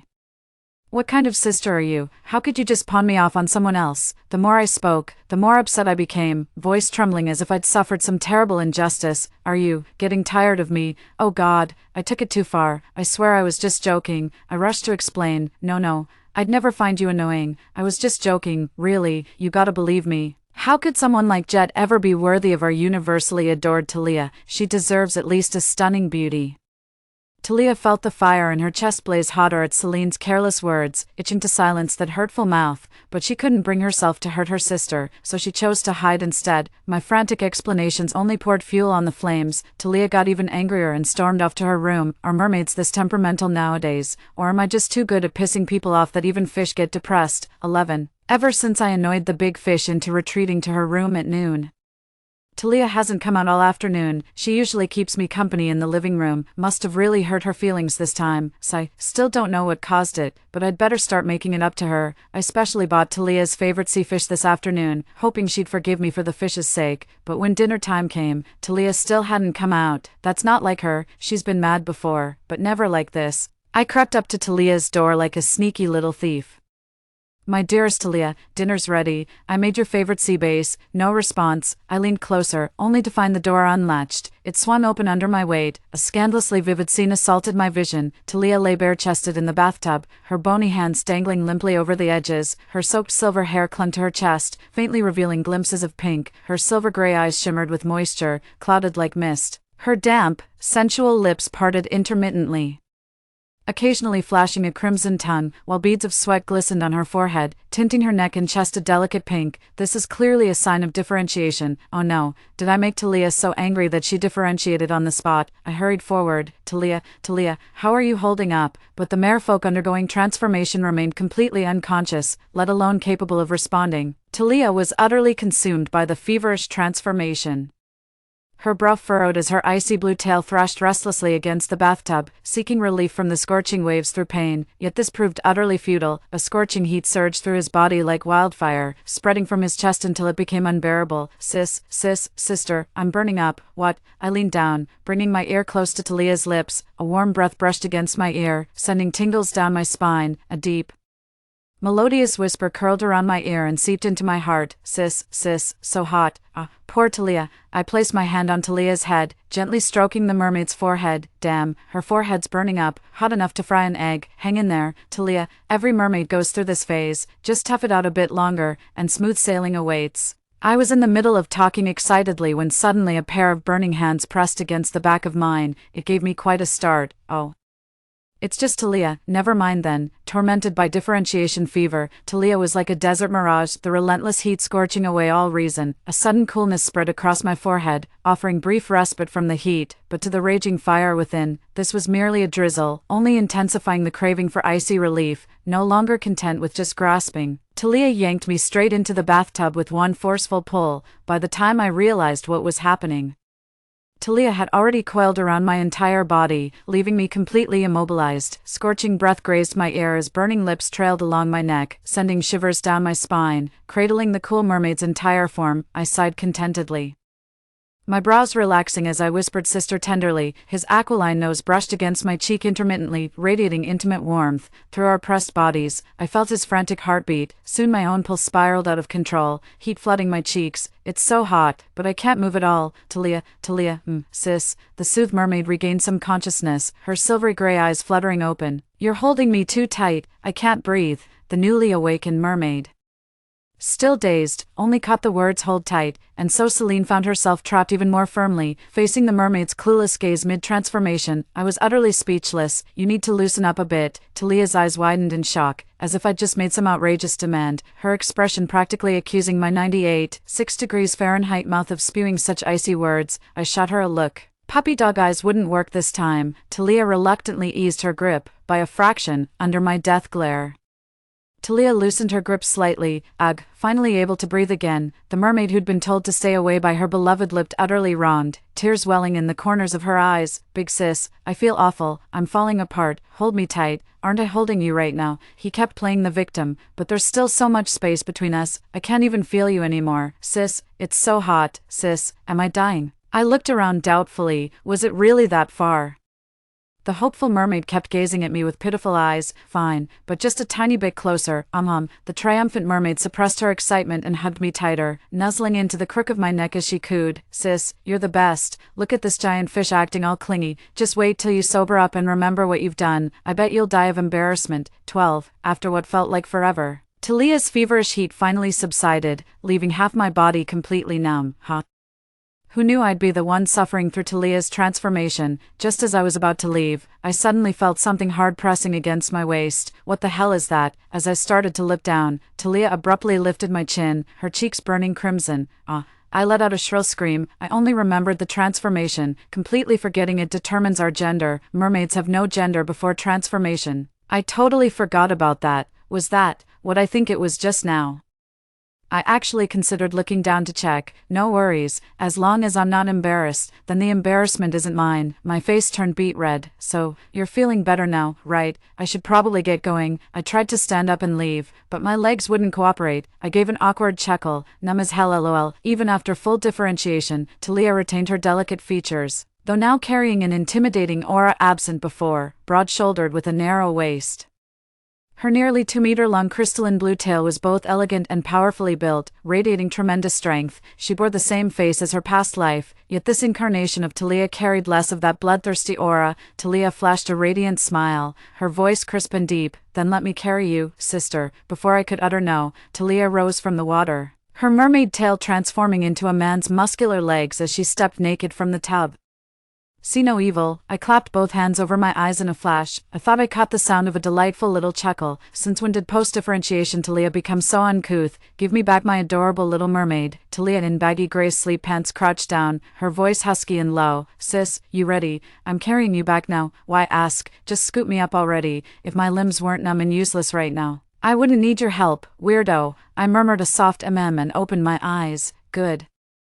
You're wearing pants, but hot stuff, where's your shirt? Do all merfolk come out this flaming after metamorphosis? Talia scooped me up in a bridal carry, one arm supporting my back while the other cradled behind my knees, pressed against Talia's chest, even through the fabric. It felt like our skin was touching directly, their scorching body heat seeped into my skin, especially where their hands gripped me with an almost possessive intensity. I could even faintly trace the contours of their abdominal muscles through the contact. My eyes had nowhere to rest, so I could only lower my head in silence. That's when I noticed my clothes were soaked through, practically see-through. Even the collar was all askew, revealing pale skin where Talia had yanked at it during the confrontation. No wonder she asked if I was ready. Is it gonna kill you to grab me a piece of clothing? I just collapsed onto Talia with complete existential despair. Some people appear alive, but they're already dead inside. Don't ask, if you must know. I died of sheer embarrassment. Talia dropped me off at the door, and I quickly slipped inside, shutting it behind me. 13. Hey, if you run fast enough, embarrassment can't catch up. I think Talia fried some brain cells during her differentiation phase. I've got proof they've been acting extra spicy lately, during dinner. Talia deliberately loosened her collar while cooing, "Sis, it's so hot. Aren't you feeling warm too? Open your eyes, dummy, there's 3 feet of snow outside, cooking shirtless on purpose. Aren't you scared of oil splatters, you reckless fool? Sis, could you tie my apron strings? I can't reach them properly, what else could I do?" He was clearly in no condition to refuse, not that I was trying to get a closer look at those abs or anything. Whenever my hand accidentally brushed against him, Talia would shiver with a sensual gasp. I swear I didn't do anything. He's just being oversensitive, definitely not my fault. Even washing his hair turns into a whole production. The outline of his sculpted 8-pack abs showed faintly through the sheer fabric as Talia fixed me with an innocent gaze, his strikingly handsome features almost too perfect. "Big sis, could you dry my hair for me?" I swallowed hard, forcing composure as I took the towel and began dabbing gently. Meanwhile, my mind was screaming internally, "Is this a seduction? This has to be a seduction." Talia's silver hair felt divine, cool, silken strands that caught the sunlight with a subtle glow, impossible to stop touching. Talia squinted contentedly and slowly leaned into my arms. I admired my handiwork with satisfaction. What a thorough cleaning. My gaze drifted downward, casually tracing Talia's damp shirt clinging to her abdomen. This one's been cleaned just as thoroughly. In short, Talia has successfully evolved into a total hottie. 14, a mermaid trying to imitate peacocks every day. That's just shameless, yet here I am, supposedly proper, secretly thirsting over him. I'm despicable. No, I need a couple days to cool off, to minimize contact. I stopped having Talia pick me up. After leaving the research institute, I just stay in my room avoiding unnecessary outings. Talia's been rarely home lately, though I've no idea what's keeping her busy. Come to think of it, we've barely seen each other lately. I should be glad about it, but somehow I feel strangely hollow. Just as I stepped out of the research institute, Wilder, my senior who's actually a Samoyed in his true form, called out to me. His smile was utterly disarming, his tone gentle. "Celine, let me walk you home. It's not safe for a girl to go back alone at night." I was about to refuse when Wilder added, "Considerate thanks for helping me last time." With a resigned smile, I had to agree. Senior Wilder was an exceptionally kind orc. While others of his kind reveled in combat, he preferred research and was remarkably sociable. Wilder's witty company made the trip home pleasant, just the right distance without any discomfort. "All right. Mission accomplished. Got you home safe and sound. I'll head back now." "Thanks, Senior. Travel safely." Wilder smiled and waved in response. I turned to head home and saw the lights were on. Was Talia back? I didn't even realize how happy I was at that moment. The moment I got home, Talia swiftly pinned me against the door. He braced his hands on either side of me, trapping me tightly. A tense atmosphere hung in the air. Talia fixed me with an intense stare, her eyes narrowed, speaking in a dangerously soft and measured tone despite her smile. "Sis, tell me, who is that who just brought you home?" I'd never seen Talia like this before. Frozen in place, I found myself answering whatever she asked without thinking. "He's a senior researcher at the institute." "Sis, is he the reason you wouldn't let me pick you up? Do you want him to give you a ride instead?" "No, I never intended for him to take me." "Then, do you like him, sis?" With a look that clearly said, "What nonsense are you spouting?" I replied, "Of course not." Apparently satisfied with my answer, Talia finally dropped her defensive posture, her whole body visibly relaxing. "Good girl, sis." I facepalmed internally. Talia lifted her head from the crook of my neck, looking at me with wounded eyes. "Then why wouldn't you let me pick you up? Sis, are you avoiding me? You already know the answer. Why are you avoiding me? Sis, did I do something wrong?" I kept my mouth shut like a scared quail. "Why won't you answer me, sis? What should I say?"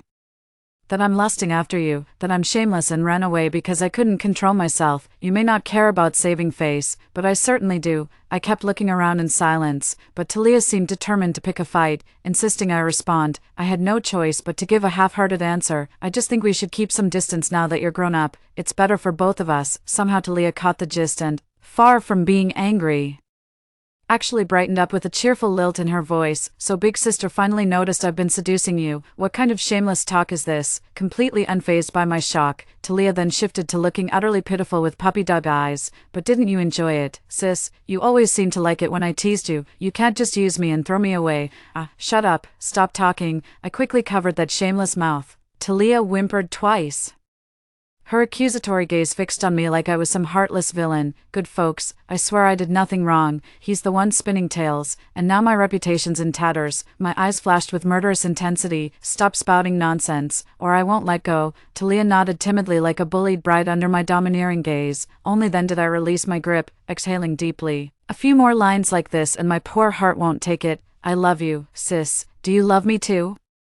I took a deep breath. Ambulance. Seeing the earnest look on Talia's face, I couldn't bring myself to ask, how can you be sure it's love and not just dependency? I could sense his sincerity and didn't want to hurt him with such words or cast doubt on his feelings, but I didn't know how to respond, because I wasn't sure about my own feelings toward him. Let's be real, it's impossible to say I don't have any feelings for him, but I can't tell if it's genuine affection from spending time together, or just physical attraction. I'm such a horn dog, though I hate to admit it. Sobbing internally, in the end, I decided to come clean. I'm not sure if I like you, but I don't mind your touch. In fact, I might even enjoy it a little. Talia's eyes suddenly lit up with hope, her entire mermaid form radiating renewed optimism after the long wait. Sis, this is perfect just as it is. I'll wait for the day you truly fall for me. With that, she pulled me into a tight embrace. Breathing in Talia's sea salt and mint scent, my restless heart finally settled after days of unease. I whispered silently to myself, I'll be waiting for that day too. When I asked Talia why she'd been leaving early and returning late lately, she straightened up with sudden formality. 15, I was going to bring this up today too. Sister, have I ever told you why I was cast ashore? Yes, what about it? I asked, puzzled. Talia's eyes were filled with solemnity. Choose Little Tiger Bot for secure document protection and book searching, reliable, stable, and hassle-free. My father Zeno knocked me unconscious and threw me ashore. The oracle said he would fall by my hand, so he tried to eliminate me on land beforehand, but my uncle intervened, and that's how I survived. Talia gazed at me tenderly. That's when I met my sister. Recently my uncle tracked me down. He and Zeno are vying for control over the merfolk's voice, and he wants me to return to support him. I agreed. Talia held my hand tightly. Sis, please wait for me. Okay, don't fall for anyone else. I'll be back soon, within a year at most. I promise I'll return within a year. I squeezed her hand firmly in response. I promise, but you must come back safely. No reckless actions. If I find out you're risking your life, I'll never forgive you. Talia's eyes flickered momentarily. Don't worry, I'll come back safe and sound. I won't let anyone lay a finger on my sister. No one. He left just days after finally opening up to Talia. At first, I struggled to adjust. The house felt so empty, every corner filled with memories of life with Talia. 16, but as time passed without her, I gradually grew accustomed to living alone, though I still think of him often, so I buried myself in work, hoping longer hours would dull the longing. Yet when night falls after work, Talia still crosses my mind, wondering how she's faring at sea. If she's hurt, when she'll return. I think I've fallen for Talia. I've started counting the days until Talia's return, with just days left until the year's end. I kept rehearsing in my mind hundreds of times what I'd say when I saw Talia, but when Talia still hadn't returned by the final day, panic started creeping in. Talia had always kept her word without fail. Why would this time be any different? I refused to entertain dark thoughts, clinging instead to the hope that she must have been delayed or injured. He promised he'd return safely. His word was good enough for me. Just like that, half a year flew by without a single word from Talia. Truth be told, I've been living quite fulfilling days, working on what I love every day. What more could I ask for? The dean's recent matchmaking efforts are giving me a real headache. I keep telling him I'm already seeing someone, but that stubborn old man won't believe me. He goes, how come I don't know about this? Celine, you're turning 22 in 6 months. If you're not worried, I'm worried for you. Blah blah blah, the whole 9 yards. Seeing how firm I was, he switched tactics. Now he's trying to set me up under the guise of work introductions. Is this leopard across from me the 5th one this month?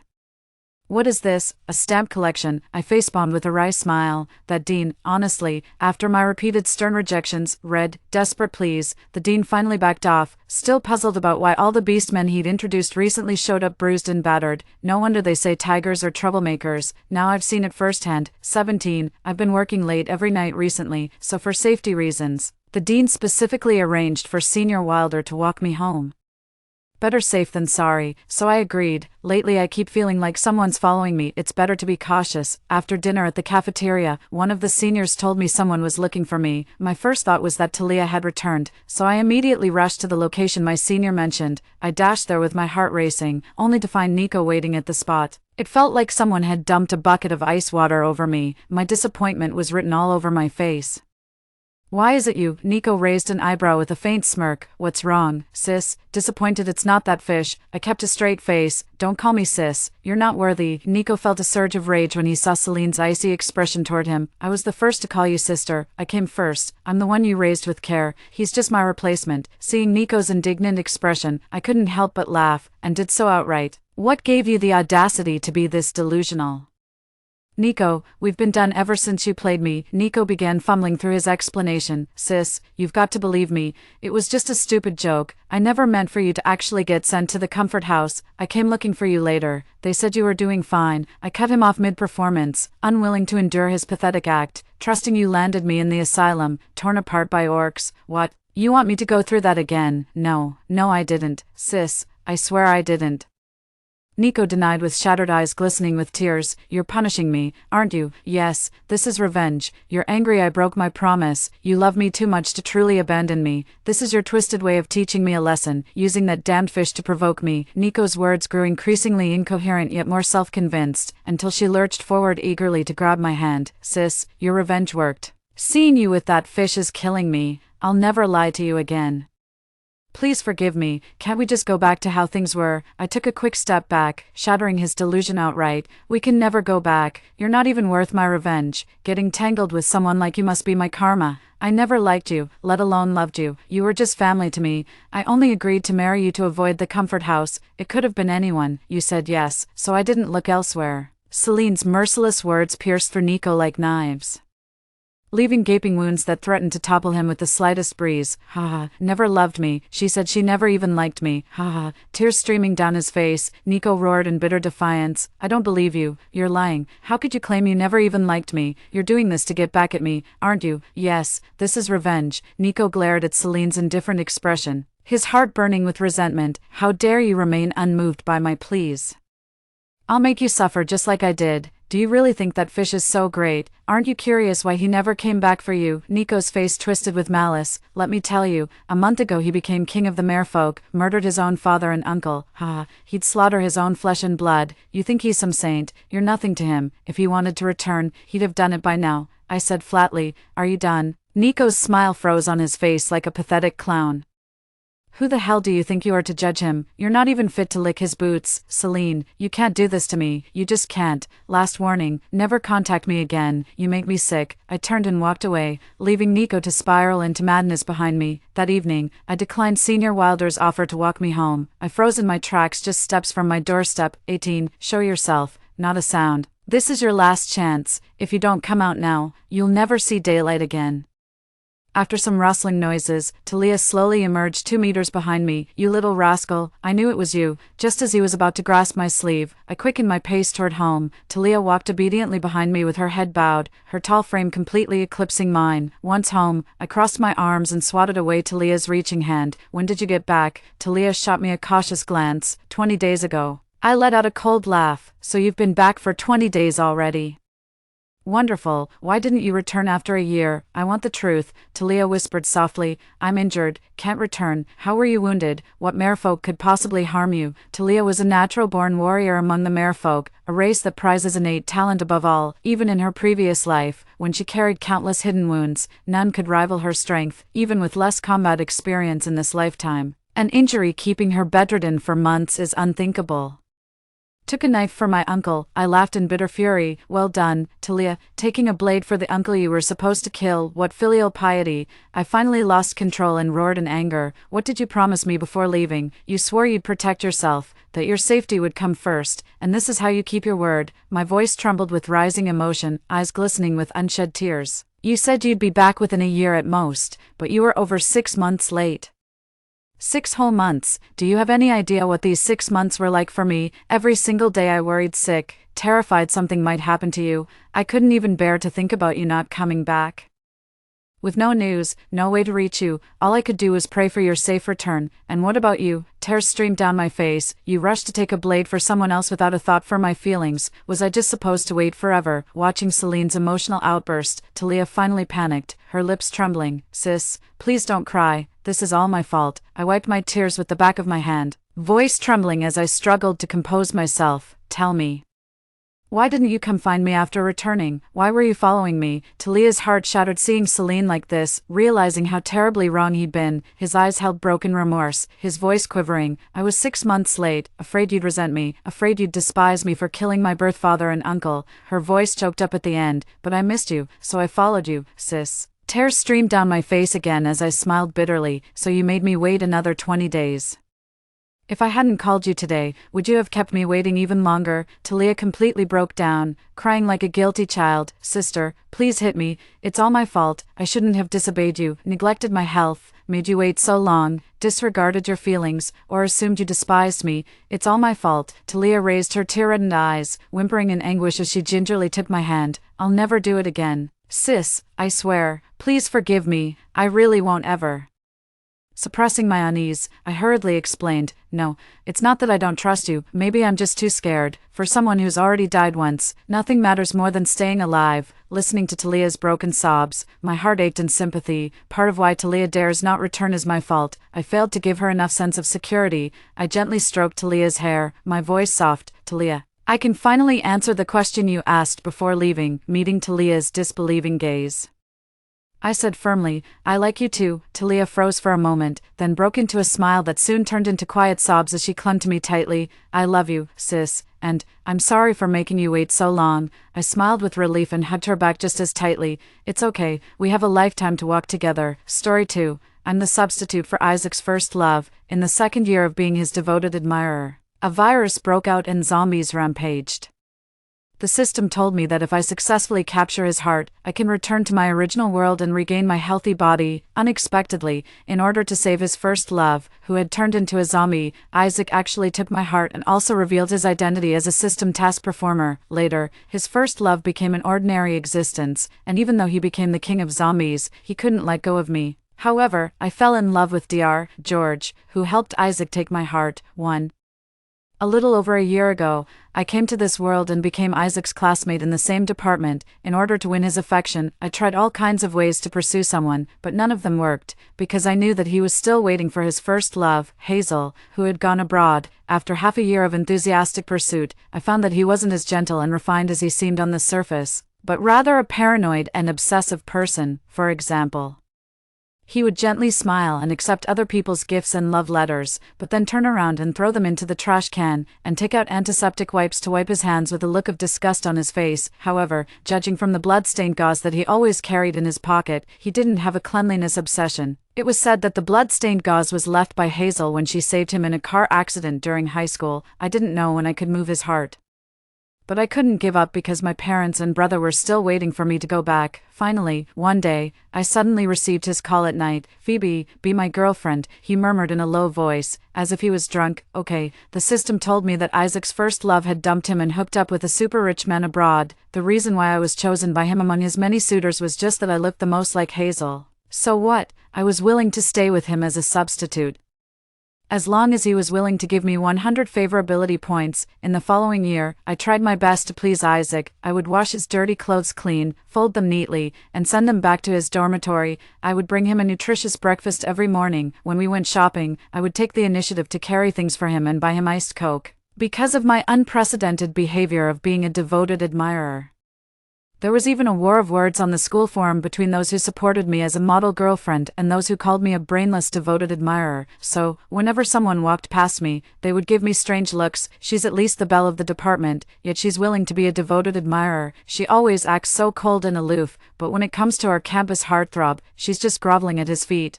It's a pity that Isaac doesn't seem to care much about her.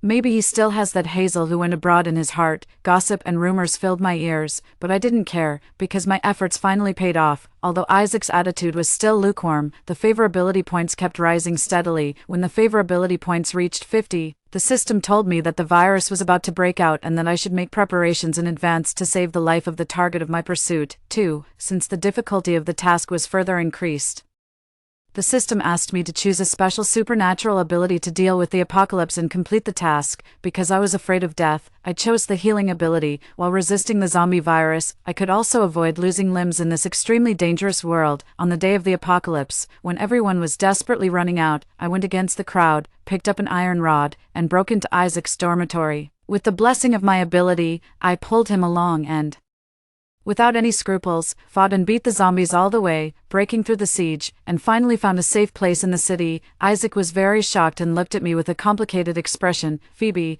I didn't know you were so strong. However, thank you for coming to the dormitory to save me. On that day, the favorability points increased by 10, and I was very pleased. Later, food was in short supply, and the people in the safe place had been hungry for 3 days.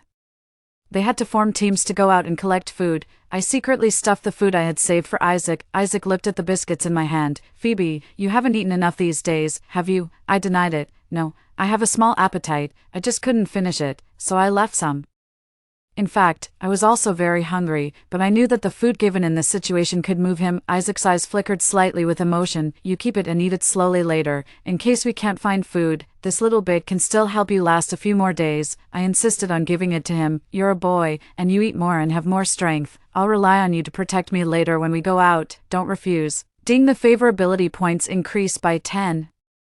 Now the favorability points of your target of pursuit are 70. Please keep working hard. Host, the prompt sound of the system came to my ears. Isaac didn't say anything more. He ate the biscuits. After getting armed, he took me and joined others to go to the large supermarket on the next street. I followed Isaac closely all the way, for fear that he would die if I didn't pay attention. After killing the few zombies wandering in the warehouse, everyone started to carry the supplies. When I was on guard, I suddenly saw a large number of zombies pouring into the main door of the warehouse. After giving the warning, we started to gather the team urgently and retreated quickly from the back door. At the moment when the door was about to close, a pair of rotten hands grabbed towards Isaac. My heart skipped a beat, and my body reacted before my consciousness. I pushed Isaac away, but my arm was scratched until the skin and flesh were torn, and on Isaac's shoulder, a shallow blood mark was unfortunately scratched. 3. We were left behind by the team. Isaac took me and hid in a safe hotel. I was in a low mood because Isaac had a 50% chance of turning into a zombie, which would mean the failure of my task. When we got to the room, he became very hot all over. Phoebe, stay away from me. If I mutate, you kill me. I hugged him tightly with empty eyes and didn't let go, unwilling to accept the fate of my impending death due to the failure of the task. If you mutate, I can't live either. Isaac's eyes were deep and he didn't say anything more. The system prompted me that the favorability points had increased by 15. The emotion between life and death could indeed more easily bring about an increase in favorability points. Half an hour later, Isaac's body temperature had risen to an extraordinary level, and his consciousness was scattered. I used the points I got from the increase in favorability points to exchange for cold water from the system. I took the hotel towel and gave him physical cooling again and again. I don't know how long it took. My cheek felt slightly itchy in my sleep. I opened my eyes, and it was Isaac gently caressing me. We're both okay now. Isaac turned out to be lucky and awakened the fire ability. When he asked me, I showed him my smooth and flawless arm. Isaac's eyes were full of disbelief. I told him that I had awakened the healing ability. Later, the zombies mutated again, and humanoid monsters, that is, low-level strange species, began to appear in the city. Before the safe place completely fell, Isaac and I moved to the human survivor base in the north. After arriving at the northern base, we joined the team that went out to collect supplies, and Isaac's ability became stronger and stronger through repeated training. Gradually, his status in the base became higher and higher, but his favorability points towards me remained at 85 and didn't make any progress, until one day, I heard from others that he had brought back a female zombie that was his first love, Hazel. It was said that when the virus first broke out, Hazel and her rich boyfriend were traveling in the capital city. Later, when the whole country fell, she was forced to be trapped in the northern base. In order to survive, she and her former rich boyfriend had to go out with everyone to find food. During a collection operation, they encountered a large-scale siege of zombies in order to save his own life. The rich boyfriend pushed Hazel into the group of zombies and fled alone. I heard that as soon as Isaac entered our base, he disabled Hazel's boyfriend and threw him into the group of zombies. Is this to avenge his former girlfriend? He's really infatuated. Hazel has already turned into a zombie, but he still brought her back. It's impossible to rekindle their old love, right? Haha. But at least we don't have to see Hazel's pretentious and bitchy look anymore. I heard that Hazel is locked in Dr. George's laboratory. Dr. George is one of the top geniuses in the world. Since the zombie outbreak, he has been researching the virus vaccine. Maybe he can really succeed. Then Isaac will get what he wants. Tisk tisk tsk. It's just a pity for that Phoebe. I heard that she was crazy about Isaac when they were at school. If she knew about this, she would definitely make a big scene. Listening to the gossip collected by the system, I was quite surprised. Even though Hazel had become a zombie, it didn't stop Isaac's paranoid affection for her. After all, she was just a walking corpse and shouldn't affect my pursuit task, so I didn't care about the fact that Isaac was secretly keeping her, until one day, Isaac came to me and begged me to go to Dr. George's laboratory with him and donate blood to save Hazel. For Phoebe, your ability is special. You just need to draw a small amount of blood for Dr. George to study if he can extract the virus vaccine. It can not only save Hazel but also the whole world. You can understand me, right? Sorry, I can't understand, but it doesn't matter, as long as you're happy and give me some favorability points. Okay, I'll agree to anything you want. I nodded and agreed, and Isaac couldn't wait to take me to the core laboratory of the base. After going through many checkpoints, I finally met the legendary Dr. George, a talented and handsome young man in his 20s. He was wearing smart projection glasses and a white lab coat. The buttons of the gray shirt inside were neatly buttoned up to his Adam's apple, making him look gentle and abstinent. As expected, he lives up to his name. He's tall and graceful. Hello, Miss Phoebe. I'm George. George looked regretful. After injecting me with a dose of medicine, I fell into a deep sleep. Host. The system detects that you are in an extremely dangerous state. This system has activated the electric shock awakening mode. Please immediately activate the self-healing function, otherwise the task will fail. I was awakened by the system. I just felt that my chest was numb and cold. I looked down and the bloody scene made me feel nauseous. At the position of my heart in my chest, the skin and flesh were forcibly opened by the dilator, and my bright red heart was still beating regularly. Why are you awake? George was puzzled. The specially made anesthetic should at least make people sleep for a day and a night. What are you doing? I looked at Isaac beside me and saw a body with a blue complexion lying next to him. It was Hazel. Phoebe, you said that you would agree to anything I want. Now I want your heart. Since you love me so much, you will definitely agree, right? Isaac looked affectionate, and with the gentlest voice, he said the most vicious words. You lied to me. Didn't you say that you only needed my blood? I was very angry. After all, I had been a devoted admirer of Isaac for so long. Even a wild dog should have been tamed by now, but he was actually so heartless as to want my life. Isaac looked full of apologies. He leaned over beside me and said gently, I'm sorry. The system said that only your heart can make her turn back into a human. System, what do you mean by the system said? Come out and explain it. The system, which always replied to me instantly, was silent. Presumably, it was also confused by Isaac's actions. The moment George took away my heart, I immediately activated the self-healing function and protected my body functions at the first time. After a while, the system finally spoke. Host.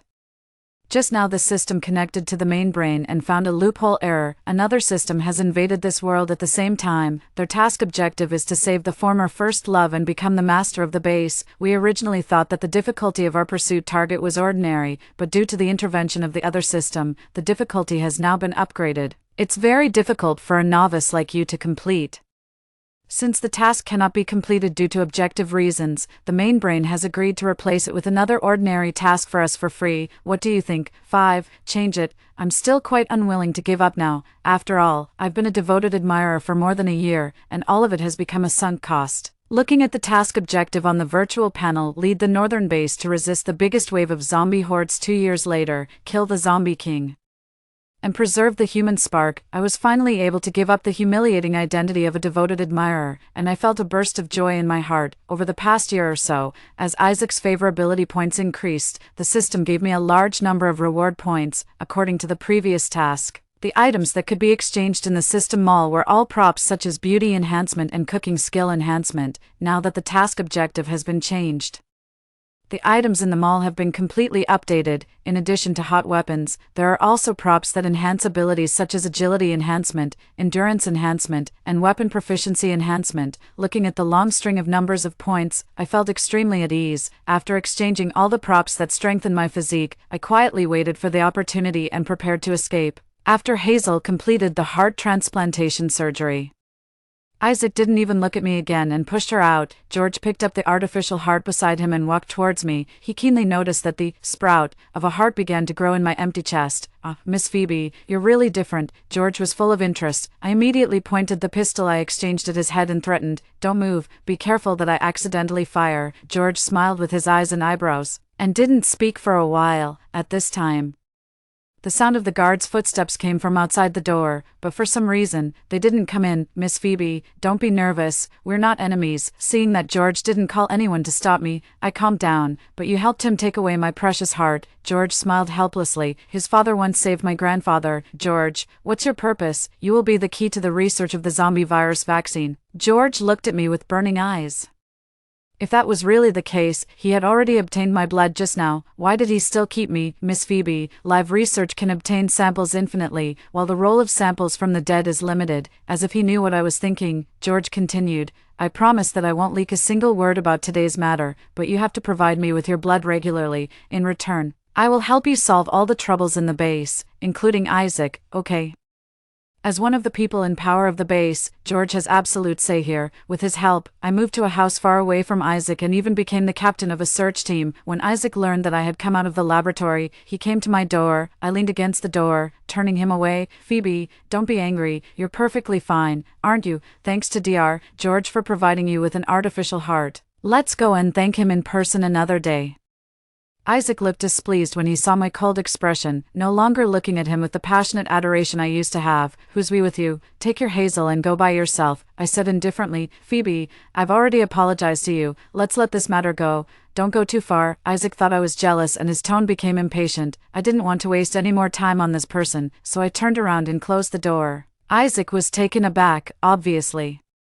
He didn't expect that I, who had always been submissive, would treat him in such a manner. Then he said harshly, "Phoebe, don't regret it. Without me, it will be difficult for you to survive in this apocalyptic world." A few days later, I took on a Class B mission in the task hall to collect daily necessities from a large supermarket on the outermost layer of City S. When I met with the team members, they clearly didn't trust me, the newly appointed captain.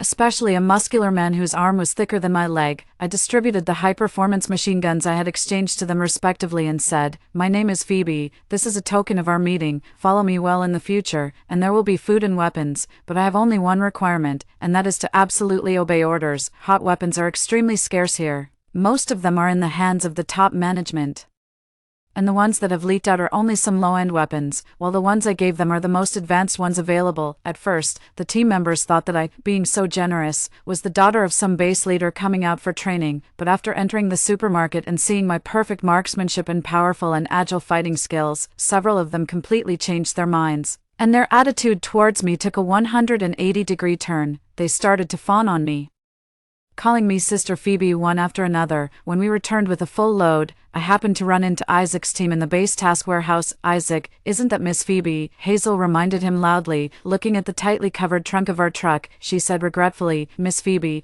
it's not easy to bring supplies back now. The zombies are not only mutating but also gradually gaining intelligence and showing a tendency to gather. You're not like me. At least I have a gold-type ability to fight the zombies.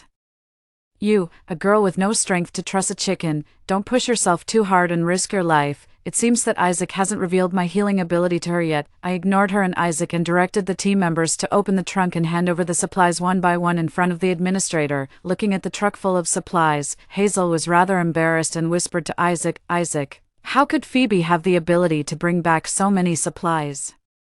Maybe she took some special route. You have to persuade her well. A clean girl shouldn't go astray. Isaac frowned and said, Phoebe, if you want to come back, I can get all these supplies for you. Don't do anything stupid, or it will be too late to regret it. Hearing their conversation, I couldn't help laughing and said, Isaac, don't say I won't do anything stupid. Even if I do, what does it have to do with you? Isaac was irritated again and left with Hazel in his arms right in front of me.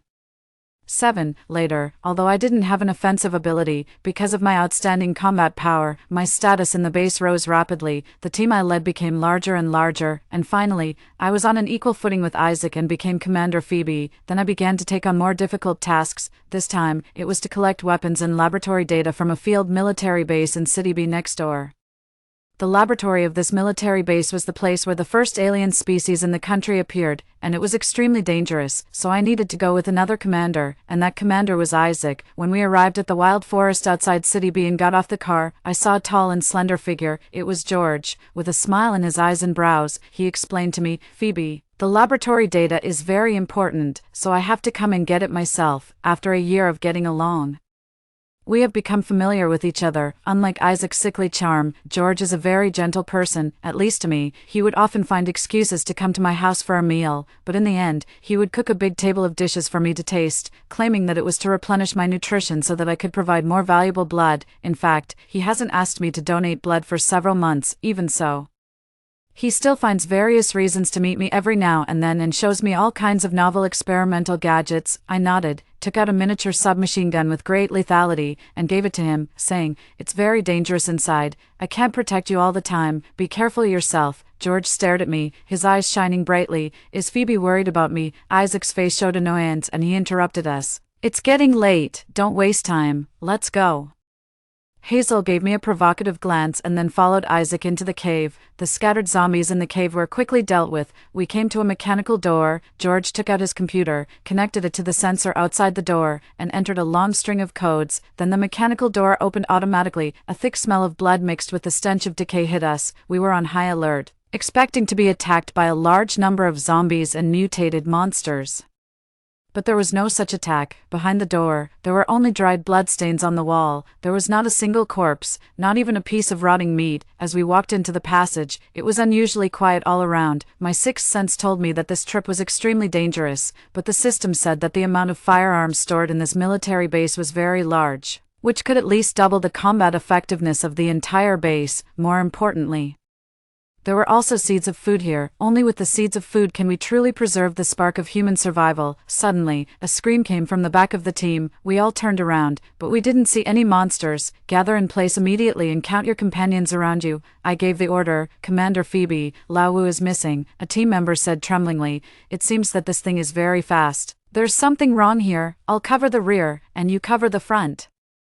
Let's go to the warehouse first, I whispered to Isaac. In the past, in front of him, I had always been an understanding and compliant person, never showing a strong side. Now, in our first cooperation, I, who was used to taking the leading role, couldn't help giving him an order. Isaac was obviously taken aback, and his eyes showed a strange look, as if he was meeting me like this for the first time. He walked to the front of the team and acquiesced to my arrangement. George, stay with me.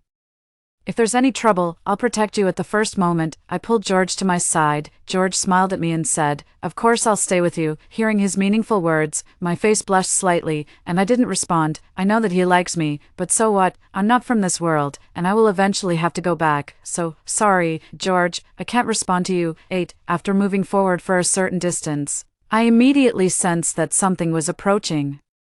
Relying on my agility and strength that had been raised to the limit, I kicked away the approaching creature, aimed the muzzle of the gun at its head, and fired several shots. However, the head of this monster with a human head and a spider's body was extremely hard, and the bullets didn't even leave a dent. When I saw it stand up and let out a sharp roar, I felt something was wrong. I drew out my broadsword, rushed towards the monster, jumped up to avoid the attack of its long legs, and with a few rolls, I neatly cut off its head, and the monster finally fell to the ground. It really lives up to being a high-quality prize from the 10 consecutive draws of integral consumption. Although it's a bit long, it doesn't prevent it from being cool and handsome to use. Isaac saw me using the knife for the first time and his eyes were full of admiration. Phoebe, you're really amazing. I didn't comment and said, Let's move forward quickly. I'm afraid this monster was just calling for its companions. Before walking for a short while, a rustling sound came from behind us. When I looked back, I felt a shiver down my spine. A large group of human-headed spider monsters were chasing after us. I ordered urgently, "Quick, turn left ahead." While running, I kept throwing grenades all the way, and the entire corridor echoed with violent explosions. The number of chasing human-headed spider monsters gradually decreased, and we stopped to fight. After cutting off the head of the last human-headed spider monster, I was already extremely tired and collapsed on the ground without any grace. George took out a tissue and carefully wiped the dirty blood off my face. Seeing our interaction, Isaac walked up to us with a gloomy face. "Phoebe, is this the reason why you left me? Is George really that good?" I looked blank. George glanced at him disdainfully and chuckled. "Isaac, don't forget that you were the one who sent Phoebe to me with your own hands." Isaac's pupils shrank. After loosening his clenched fists, he released flames and showed off. "George, what right do you, a weakling who stays in the laboratory all day, have to stand beside Phoebe? Only I am worthy of her." "Ha, so narcissistic." A flash of sharpness appeared in George's eyes, with a slight movement of his fingers. I stood up and interrupted their argument. "Isaac, we're done."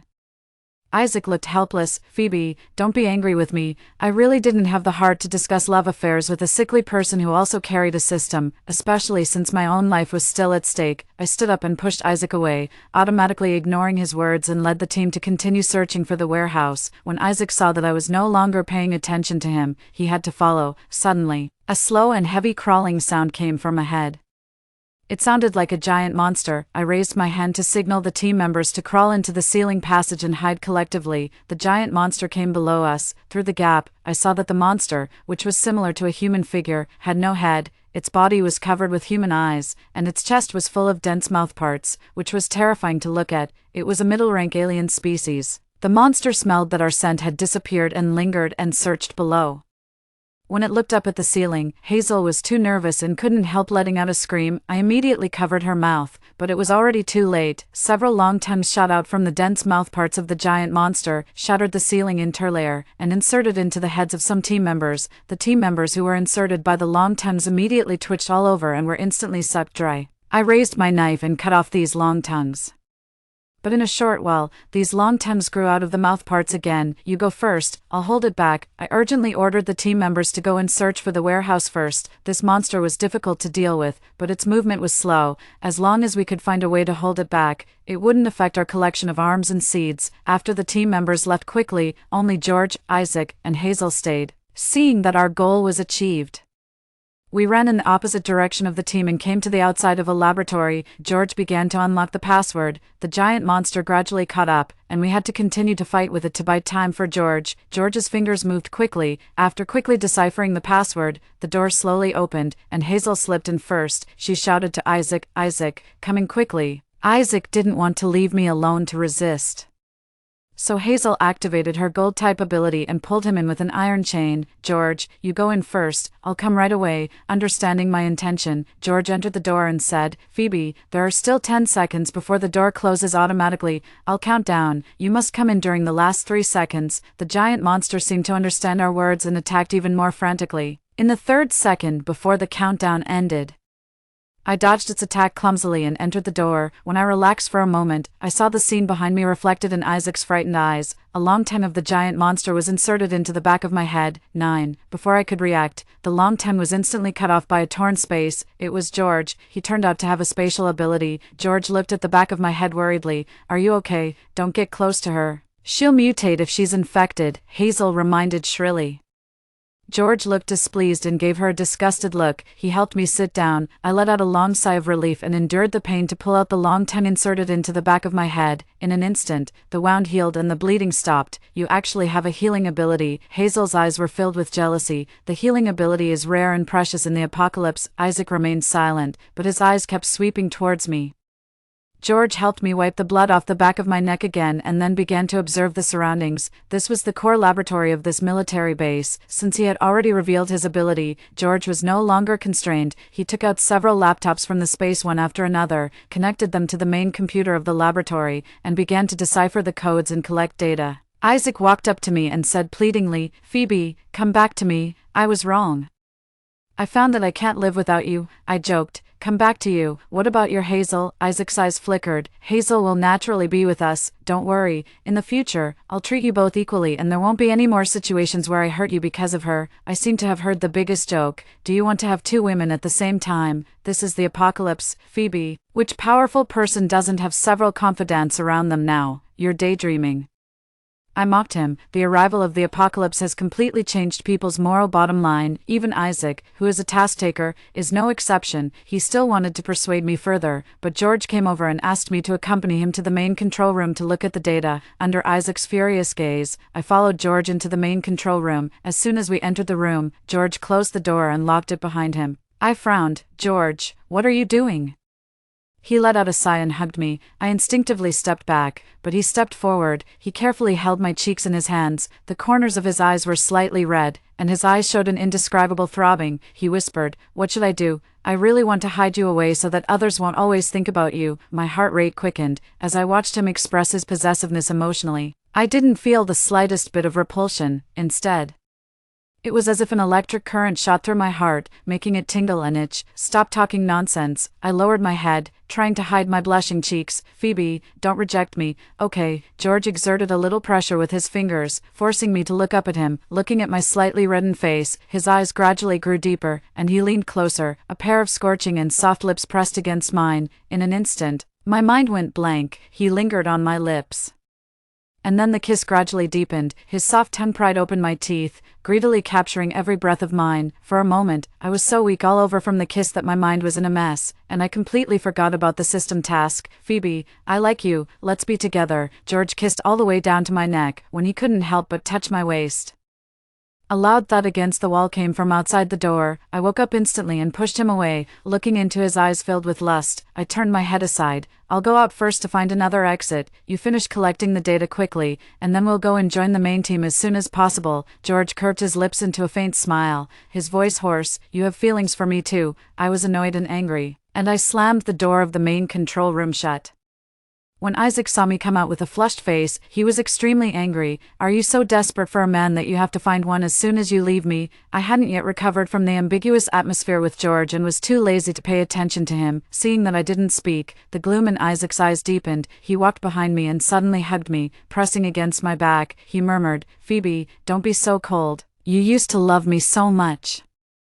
Have you fallen in love with someone else so quickly? I pushed his embrace away, took a deep breath, and decided to make things clear once and for all. Isaac, when you took my heart, the Phoebe who loved you died. When you just took my heart, I did resent you, but now, I have more important things to do, so I neither hate nor resent you. However, it's also impossible for me to love you again. Let's both look forward. The color drained from Isaac's face, and he pleaded in a low voice.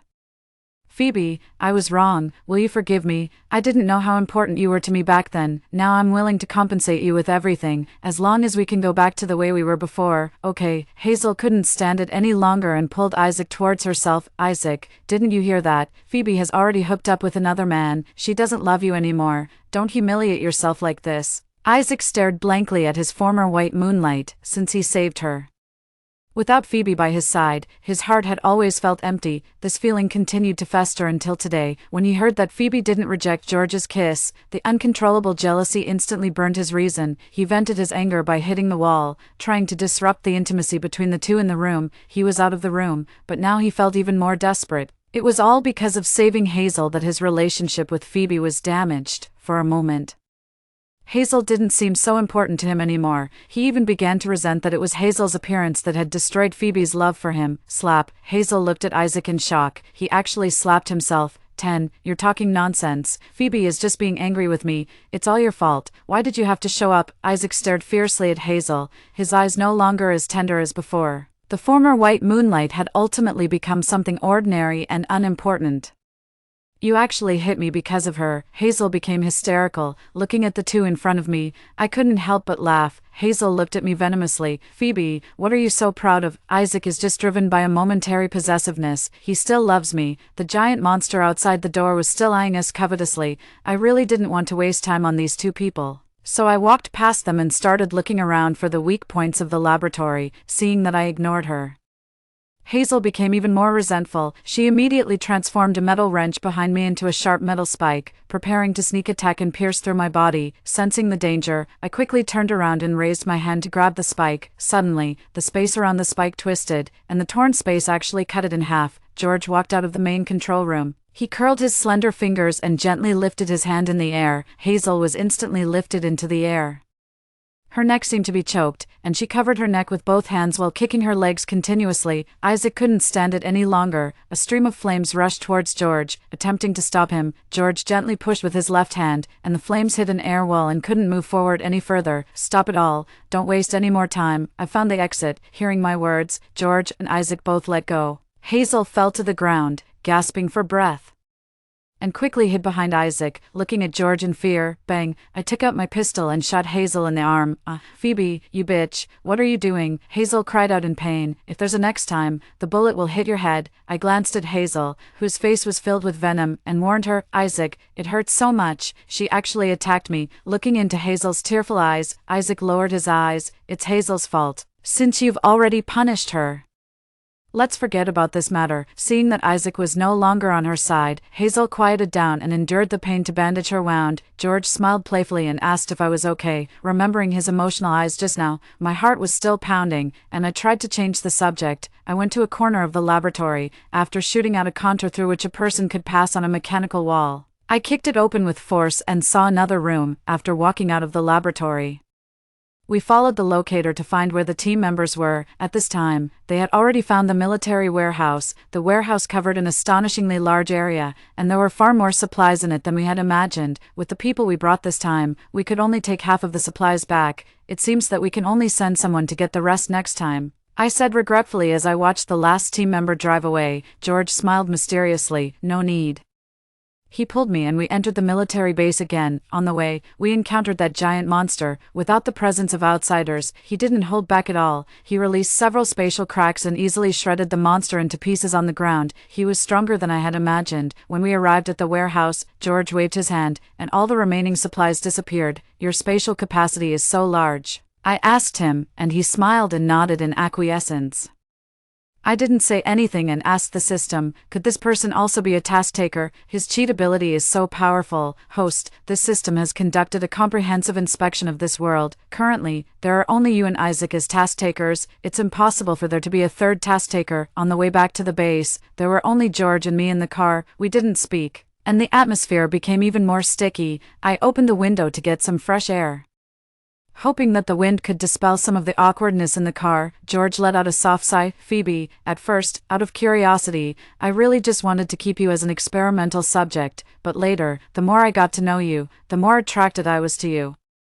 Your every move and every word made me completely obsessed." He looked at me intently. "I'm serious. Maybe you still have feelings for Isaac in your heart, or maybe you were hurt by him and don't want to accept a new relationship for the moment, but it doesn't matter. I'll wait for you, only for you." For a moment, my heart was in a mess, and I turned my head to look out the window to hide my inner confusion. Seeing that I didn't speak, George didn't push me any further and focused on driving.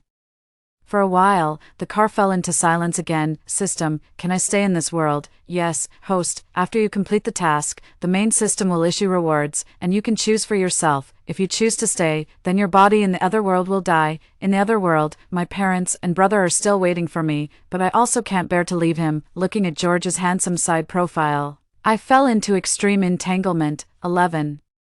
The completion of this collection mission directly increased the combat strength of the northern base. There is still 1 year left before the largest wave of zombie tides will hit. With these hot weapons and sufficient food supplies, I am full of confidence in completing the task. In the next 6 months, George studied the virus vaccine day and night with the data copied from the laboratory. Although he was extremely busy, he would still set aside a few days each month to come and see me. The thin layer of window paper between us still hadn't been broken because of my hesitation. However, Isaac had an accident during an outdoor mission. Because of the news about the Zombie King, Isaac led Hazel and the team members to investigate the city where the Zombie King was. It was said that the city was extremely dangerous, with many high-rank alien species appearing. The team that went to investigate was almost completely wiped out, and only Hazel and another male team member came back. Hazel cried and said that Isaac had been killed by the zombie king in order to save her, and she and that male team member had managed to escape back with their lives. Now a week had passed, and Isaac still hadn't returned. His chances of survival were slim. When I heard this news, I felt no fluctuation in my heart. George told me about it carefully, afraid that I would be sad. When he saw that I didn't react at all, he was overjoyed. 2 months later, Isaac faded out of people's sight.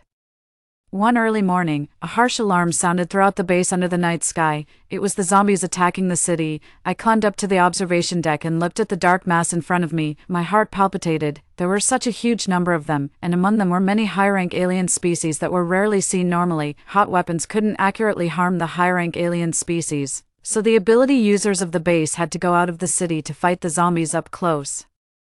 The system told me that the largest wave of zombie attacks had been advanced, so I drew out my broadsword and joined the fighting team. Just as I was fighting with great enthusiasm, the zombies around me began to part, making way. A familiar figure walked towards me carrying Hazel. It was Isaac. His skin was unusually pale, making him look even more sickly charming. Looking into his scarlet eyes, I tensed up all over. Isaac, unlike his usual gentle and refined appearance, a determined smile appeared on his extremely gloomy face. "Phoebe, long time no see. I miss you so much." When I heard these words, all the hairs on my body stood on end, and I stepped back repeatedly because the system prompted me that Isaac had become the new zombie king. "Are you afraid of me?" Isaac frowned. "No," I said stubbornly. With a task taker with the system becoming the zombie king, did I still have a chance of winning? Host, saving your life is the most important thing.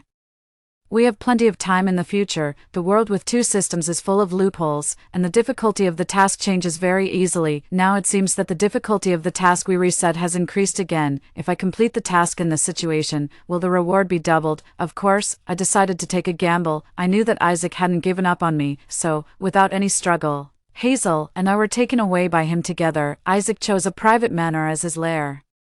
I was forced to change into a white gauze dress and sat opposite Isaac to have a meal with him. A male human dressed as a servant timidly brought the food to me. While Isaac's food was a large bottle of scarlet human blood, Isaac clapped his hands, and Hazel was brought up by several alien species. "Phoebe, I know you must still resent me for digging out your heart for this woman. To vent your anger, how about I dig out her heart today?" Isaac asked someone to splash water on Hazel to wake her up. When Hazel opened her eyes and saw Isaac, she let out a scream. "Isaac, don't kill me, don't kill me." I was so scared at that time. When I reacted, I had already pushed you in front of the zombie king. It was just my instinct. I regretted it later. I think of you every day. Hazel would never forget the scene of the man she once loved deeply pushing her into the zombie horde with his own hands. She didn't want to experience the pain of being bitten again, so she made the same choice as her ex-boyfriend and dragged Isaac down with her. Is that so? But the man who came back alive with you said that when you were having sex, you would even curse that I should have died long ago. Isaac looked at her playfully and took a sip of blood. "Isaac, he's talking nonsense. I love you so much. How could I want you to die? You mustn't believe him." When Hazel learned that that person had also fallen into Isaac's hands, her eyes dodged, and she continued to struggle. "It doesn't matter. If it weren't for you, I wouldn't have had the opportunity to possess this supreme power." Isaac smiled sickly, making me feel uneasy. Isaac tapped the table with his fingers, and several alien species fastened Hazel's limbs respectively. A man was pushed forward timidly and stood in front of her. "Dig out her heart, and I'll let you go." Isaac threw a sharp knife at him. 12. Hazel let out a scream. "No. He's lying to you. He won't let you go.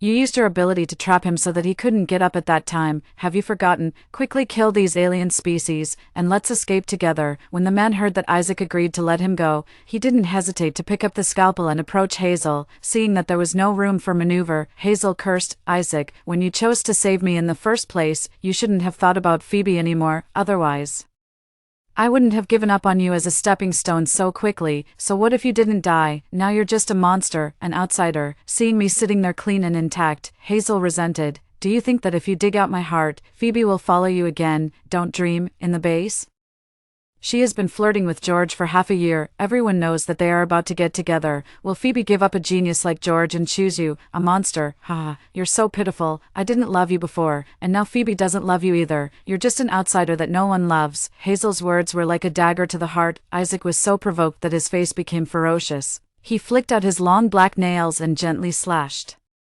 Hazel's tongue was immediately cut off. She spat out a pool of blood on the ground and let out a pitiful scream. "If you don't act now, you'll become their food," Isaac said fiercely to the man. The man didn't hesitate any longer. He stabbed the knife into Hazel's chest with one hand and slit it open. Then with the other hand, he forcefully inserted it into her chest and pulled out a blood-soaked heart. Due to the enhanced physique of an ability user, Hazel didn't die immediately.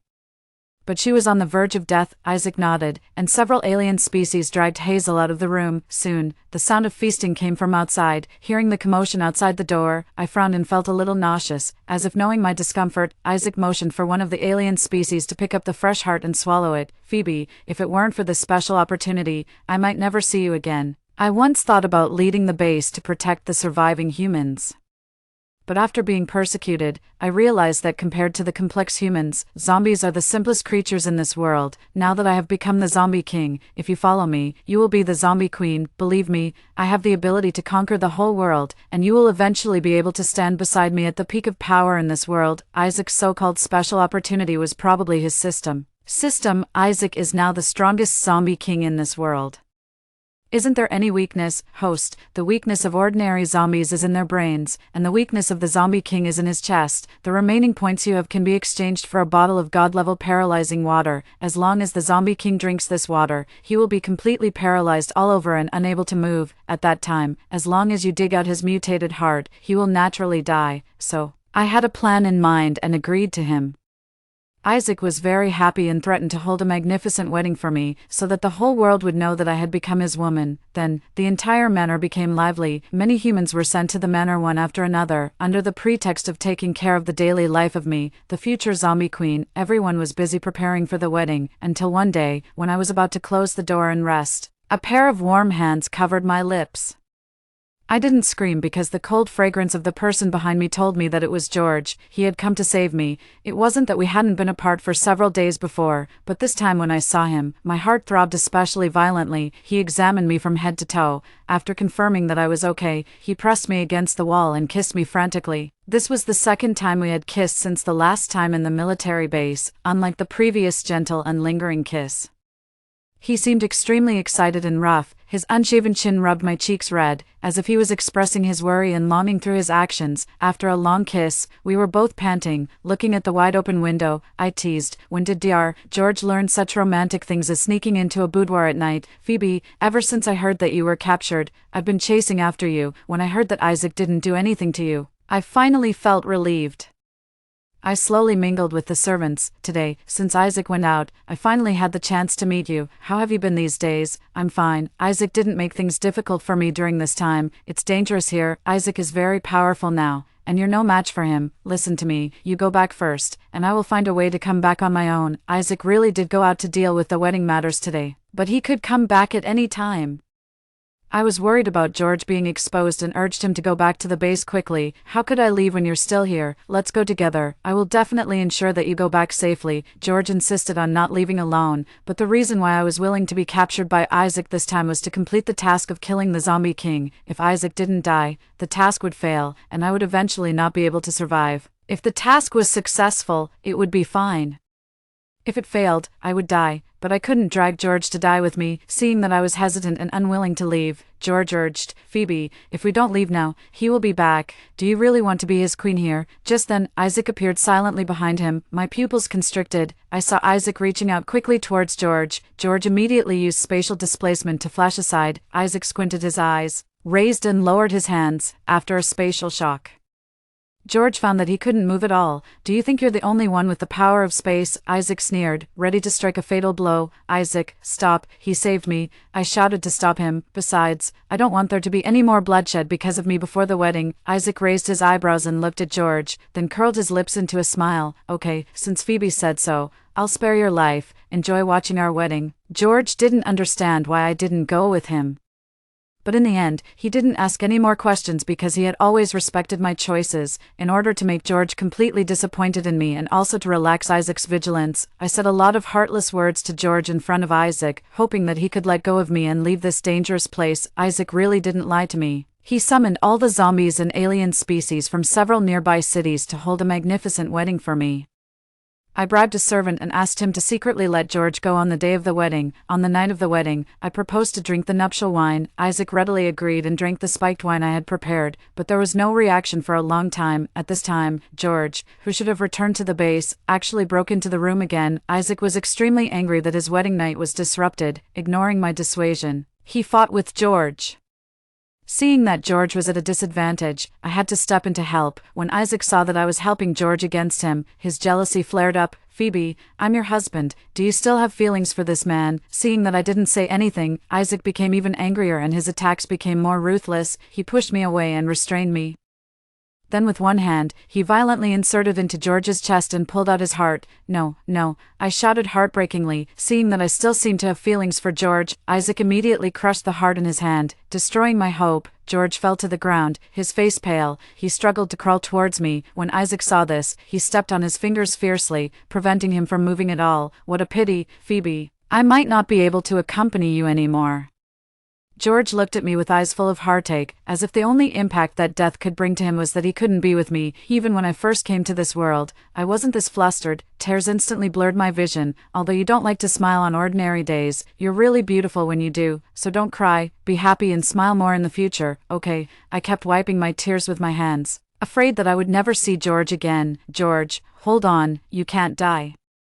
You said you would wait for me. System, why isn't it working yet? Is the paralyzing water expired?" Host, don't be excited. Isaac's zombie king heart plus your heart's blood can save him. Hearing me call out the word system, Isaac was full of doubts. Suddenly, his face changed, and he fell stiffly to the ground. "Phoebe, what did you do to me?" Without the source of restraint, I broke free and rushed to George's side. I used the exchanged medicine to keep him alive. Looking at Isaac's immobile body, I laughed. "Isaac, didn't you expect it? I also have a system, and I'm also a task taker in this world. At first, my task was just a strategy. I was only a little bit away from completing the task and leaving here, and you could also continue your task without interfering with each other, but it's all your fault that when I hadn't completed the task yet, you almost killed me and exposed your own identity, so I had to change the task target. I believe that now your task target has also changed, right? Now that we're on opposite sides, we're destined to have one of us live and the other die." At this moment, Isaac could only express his shock and unwillingness with his eyes. "Sorry, the system said that your heart can save him, because of my unprecedented behavior of being a love-struck person." There was even a heated debate on the school forum between the model girlfriend and the brainless love-struck person. In an instant, Isaac's whole body skin gradually turned gray, and he stared wide-eyed and lost his vitality. I cut open my chest, took out my heart's blood, and dropped it on Isaac's heart. The gray-blue heart instantly turned bright red. I carefully placed it into George's chest. Because of the blood with my healing ability, the ferocious wound on his chest began to repair automatically. "Host, the task is completed. You can choose to return to the original world or stay in this world, George. Would you like to leave here with me and go to a very far place?" I asked as I helped George up and asked him seriously. "Phoebe, I'll go wherever you go," George said tenderly, pulling me into his arms. "System, for the reward of completing the high-difficulty task, I want George to go back to the original world with me, but host, this request has exceeded the scope of the high-difficulty task reward. If I remember correctly, George had already developed the virus vaccine before, right? This is no longer about preserving the spark of human survival, but about saving all of humanity. It can be considered that I have completed the task with extra achievements, right?" "Yes, host." The gorgeous sunlight stung my eyes. I tried hard to open my eyes and saw the drip on my hand and my tired but extremely happy parents beside me. My heart tightened. Where was George? I immediately stood up and stumbled outside. "Phoebe, Phoebe, where are you going now that you've just woken up?" My mother chased after me worriedly. As soon as I got out of the ward door, I crashed into a warm embrace. A cold fragrance wafted over. I looked up with tears in my eyes. George smiled playfully. "You finally woke up. I've been waiting for you for a long time." "Phoebe, oh, it's Dr. George. Thank you so much. Thanks to your excellent medical skills, our Phoebe is finally better," my mother said gratefully. She helped me onto the bed and then got up to pour water. Looking at his delicate face, I pulled him to my side and whispered, "Dear George, let's be together."